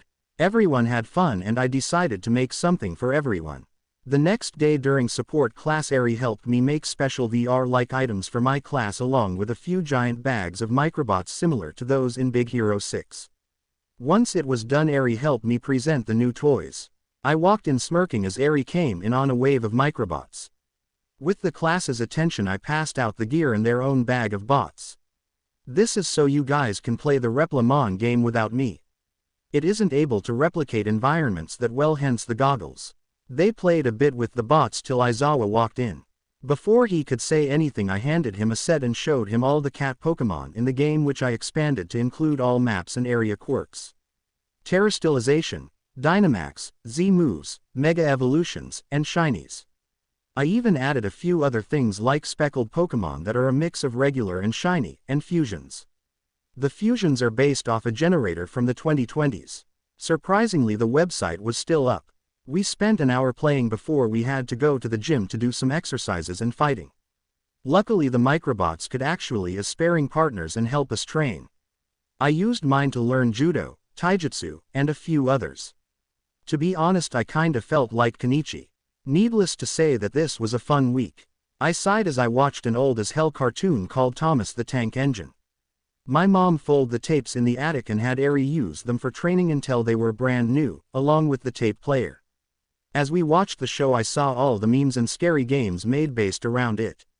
Someone created a horror game that got mimicked a good bit called Choo Choo Charles. I decided since today was the weekend and there wasn't a test Monday to explore the town some. It didn't take me long to run into a villain. The first clue was a bunch of spider, train, hybrid things running through the mall. I easily smashed a couple, causing a ball of energy to leave the corpses and fly somewhere faster than I could react. As I got over my shock I watched a villain in train-like armor walk over. With each step I heard hissing and clicking as an army of more of those spider things followed them. I got into a fighting stance when the armor vanished, revealing a scarred and adult me. Hello me, I'm guessing you're a hero in this world. I nodded as I summoned a swarm of replicators with Queen absorbing a lot of extra parts to become huge. I'm glad that she did, as a giant train thing dropped through the mall's glass ceiling behind the older me. The older man smirked. Your quirk can be seen as villainous if they knew the truth about your replicators. Parasitical robots that eat technology to grow stronger. This made me mad. So you have multiple quirks. Let's see what all you have. I scanned him and nearly puked at the flood of information info my mind. His list of quirks made mine look like a child's book against a multi-book dictionary set. Well, it was until mine copied all of his and I got copies of his train creatures. This startled him and his trains when my copies spawned in around me, and some were made of replicator pieces. My side attacked first, destroying all of his minions until only he was left in a circle of my replicators and train things. You win me. Didn't expect you to be able to copy quirks without touching someone. If you summon a return portal for me, I'll just head home. I should have known better, but I didn't. I barely had the portal formed as a shadow train thing came out of nowhere. At first I assumed it was mine until it cut me and suddenly vanished into a ball of light which adult me grabbed. Thank you for the gift, sucker. With that he entered the portal, which instantly closed. After standing there for a little bit in stunned silence, I recalled all the train creatures which I now recognize as Choo Choo Charles. Queen shrank back down and all the replicators went back into storage. Are you okay, King? You seem upset. I chuckled. A little bit, but I do kinda hope his world can't handle my powers. Queen shuddered a bit as I said that. I'm glad this world can support it. Without magic you'd be quirkless. I nodded and bought what I needed before heading home. Less than Choo Choo Charles Izuku's POV greater than. Once I got through the portal I looked over all my new abilities only for most too. I'm not sure how to explain it really. Best way I can think of is them draining of energy and becoming like dead batteries. The few quirks I could still use were useful, but most were worthless. What the hell am I supposed to use a quirk like stretchy eyeballs? If it combined with the one I already had it would be nice, but for some reason I couldn't fuse them. Charles formed in a smaller form behind me. Is everything okay, Izuku? You seem tense. I nodded. It seems my hunch was right and wrong at the same time. Other realities can have quirks, but their versions can't fuse with ours. Also, something is odd about that world's quirks. Most of them died once coming here, meaning something was unique there. Charles paced a bit by walking up the wall, across the ceiling, and down the other wall for a bit. He stopped on the ceiling and looked at me. Maybe it's a type of energy like mana or a special element in the air. I shrugged. No clue, but I can go to another reality later and look. Let's get you some supper. Less than major time skip greater than. It's been a while since I went to UA. I graduated at the top of both my classes and got myself a girlfriend. The biggest shock to most people is that I married a civilian. She's no slouch, so even some hardened villains run in fear of her. It doesn't help I enchanted her favorite weapon, a 300-year-old pair of flip-flops made of bamboo. My life has been simple and enjoyable since I graduated. My Eli Shane alter ego was revealed to be me, and I started to use both slugs and replicators to fight crime. There's also the monthly familiar games I broadcast, which brings joy to people. Using the slugs and replicators I recreate the events of the past. Rodeos, the Colosseum, Olympics, marathons, car racing, and even gaming tournaments. Unfortunately, there has been betting, so I just set up a very secure website and on-site area to place bets. I'm not gonna rig the games, so my wife runs them for me so I don't influence the games. Then the best thing to happen to me, I have kids and a grandkid. My first was twins I called Melody and Hibiki. A boy and girl pair who literally sang a bit as they came out of the womb. Their powers actually work with each other in an odd way. Melody uses music to affect the world around her, and depending on the genre the different effect and elements appear. Hibiki uses the boosted elements and fights with them, as he is kinda an avatar with a unique music and dance-themed fighting style. The pair destroyed the test bots at their entrance exam and are the #1 duo hero team out there. My third kid is quirkless like I was, but I still love him. His name is Arthur and he's a hero as well. He uses the Knight's Code from Dragon Heart as his guiding light and has become the hero King Arthur. He despises it, but it sticks because he has his own knights. The humor doesn't escape him, but he wants to be called Knight Arthur again, but I'm against it. He worked hard for his title and he's keeping it. Before you guys get your undies in a twist, I didn't forget Eri. I can't really call her my daughter anymore since she became my partner in crime.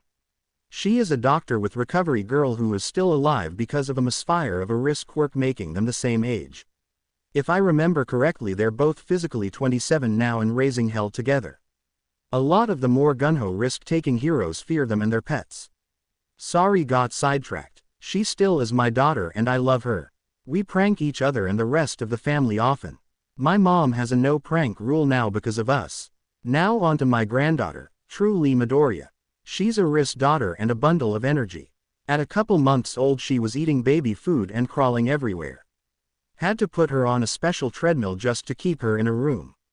Her quirk is still unknown as she's not even one yet, but I can tell when she gets it. Well, I better get back to quirk-proofing the house. My life isn't what I planned, but I love how fate put it together for me. I hope you guys enjoyed this video. Please make sure to like and subscribe to the channel, and now we will see you in the next video.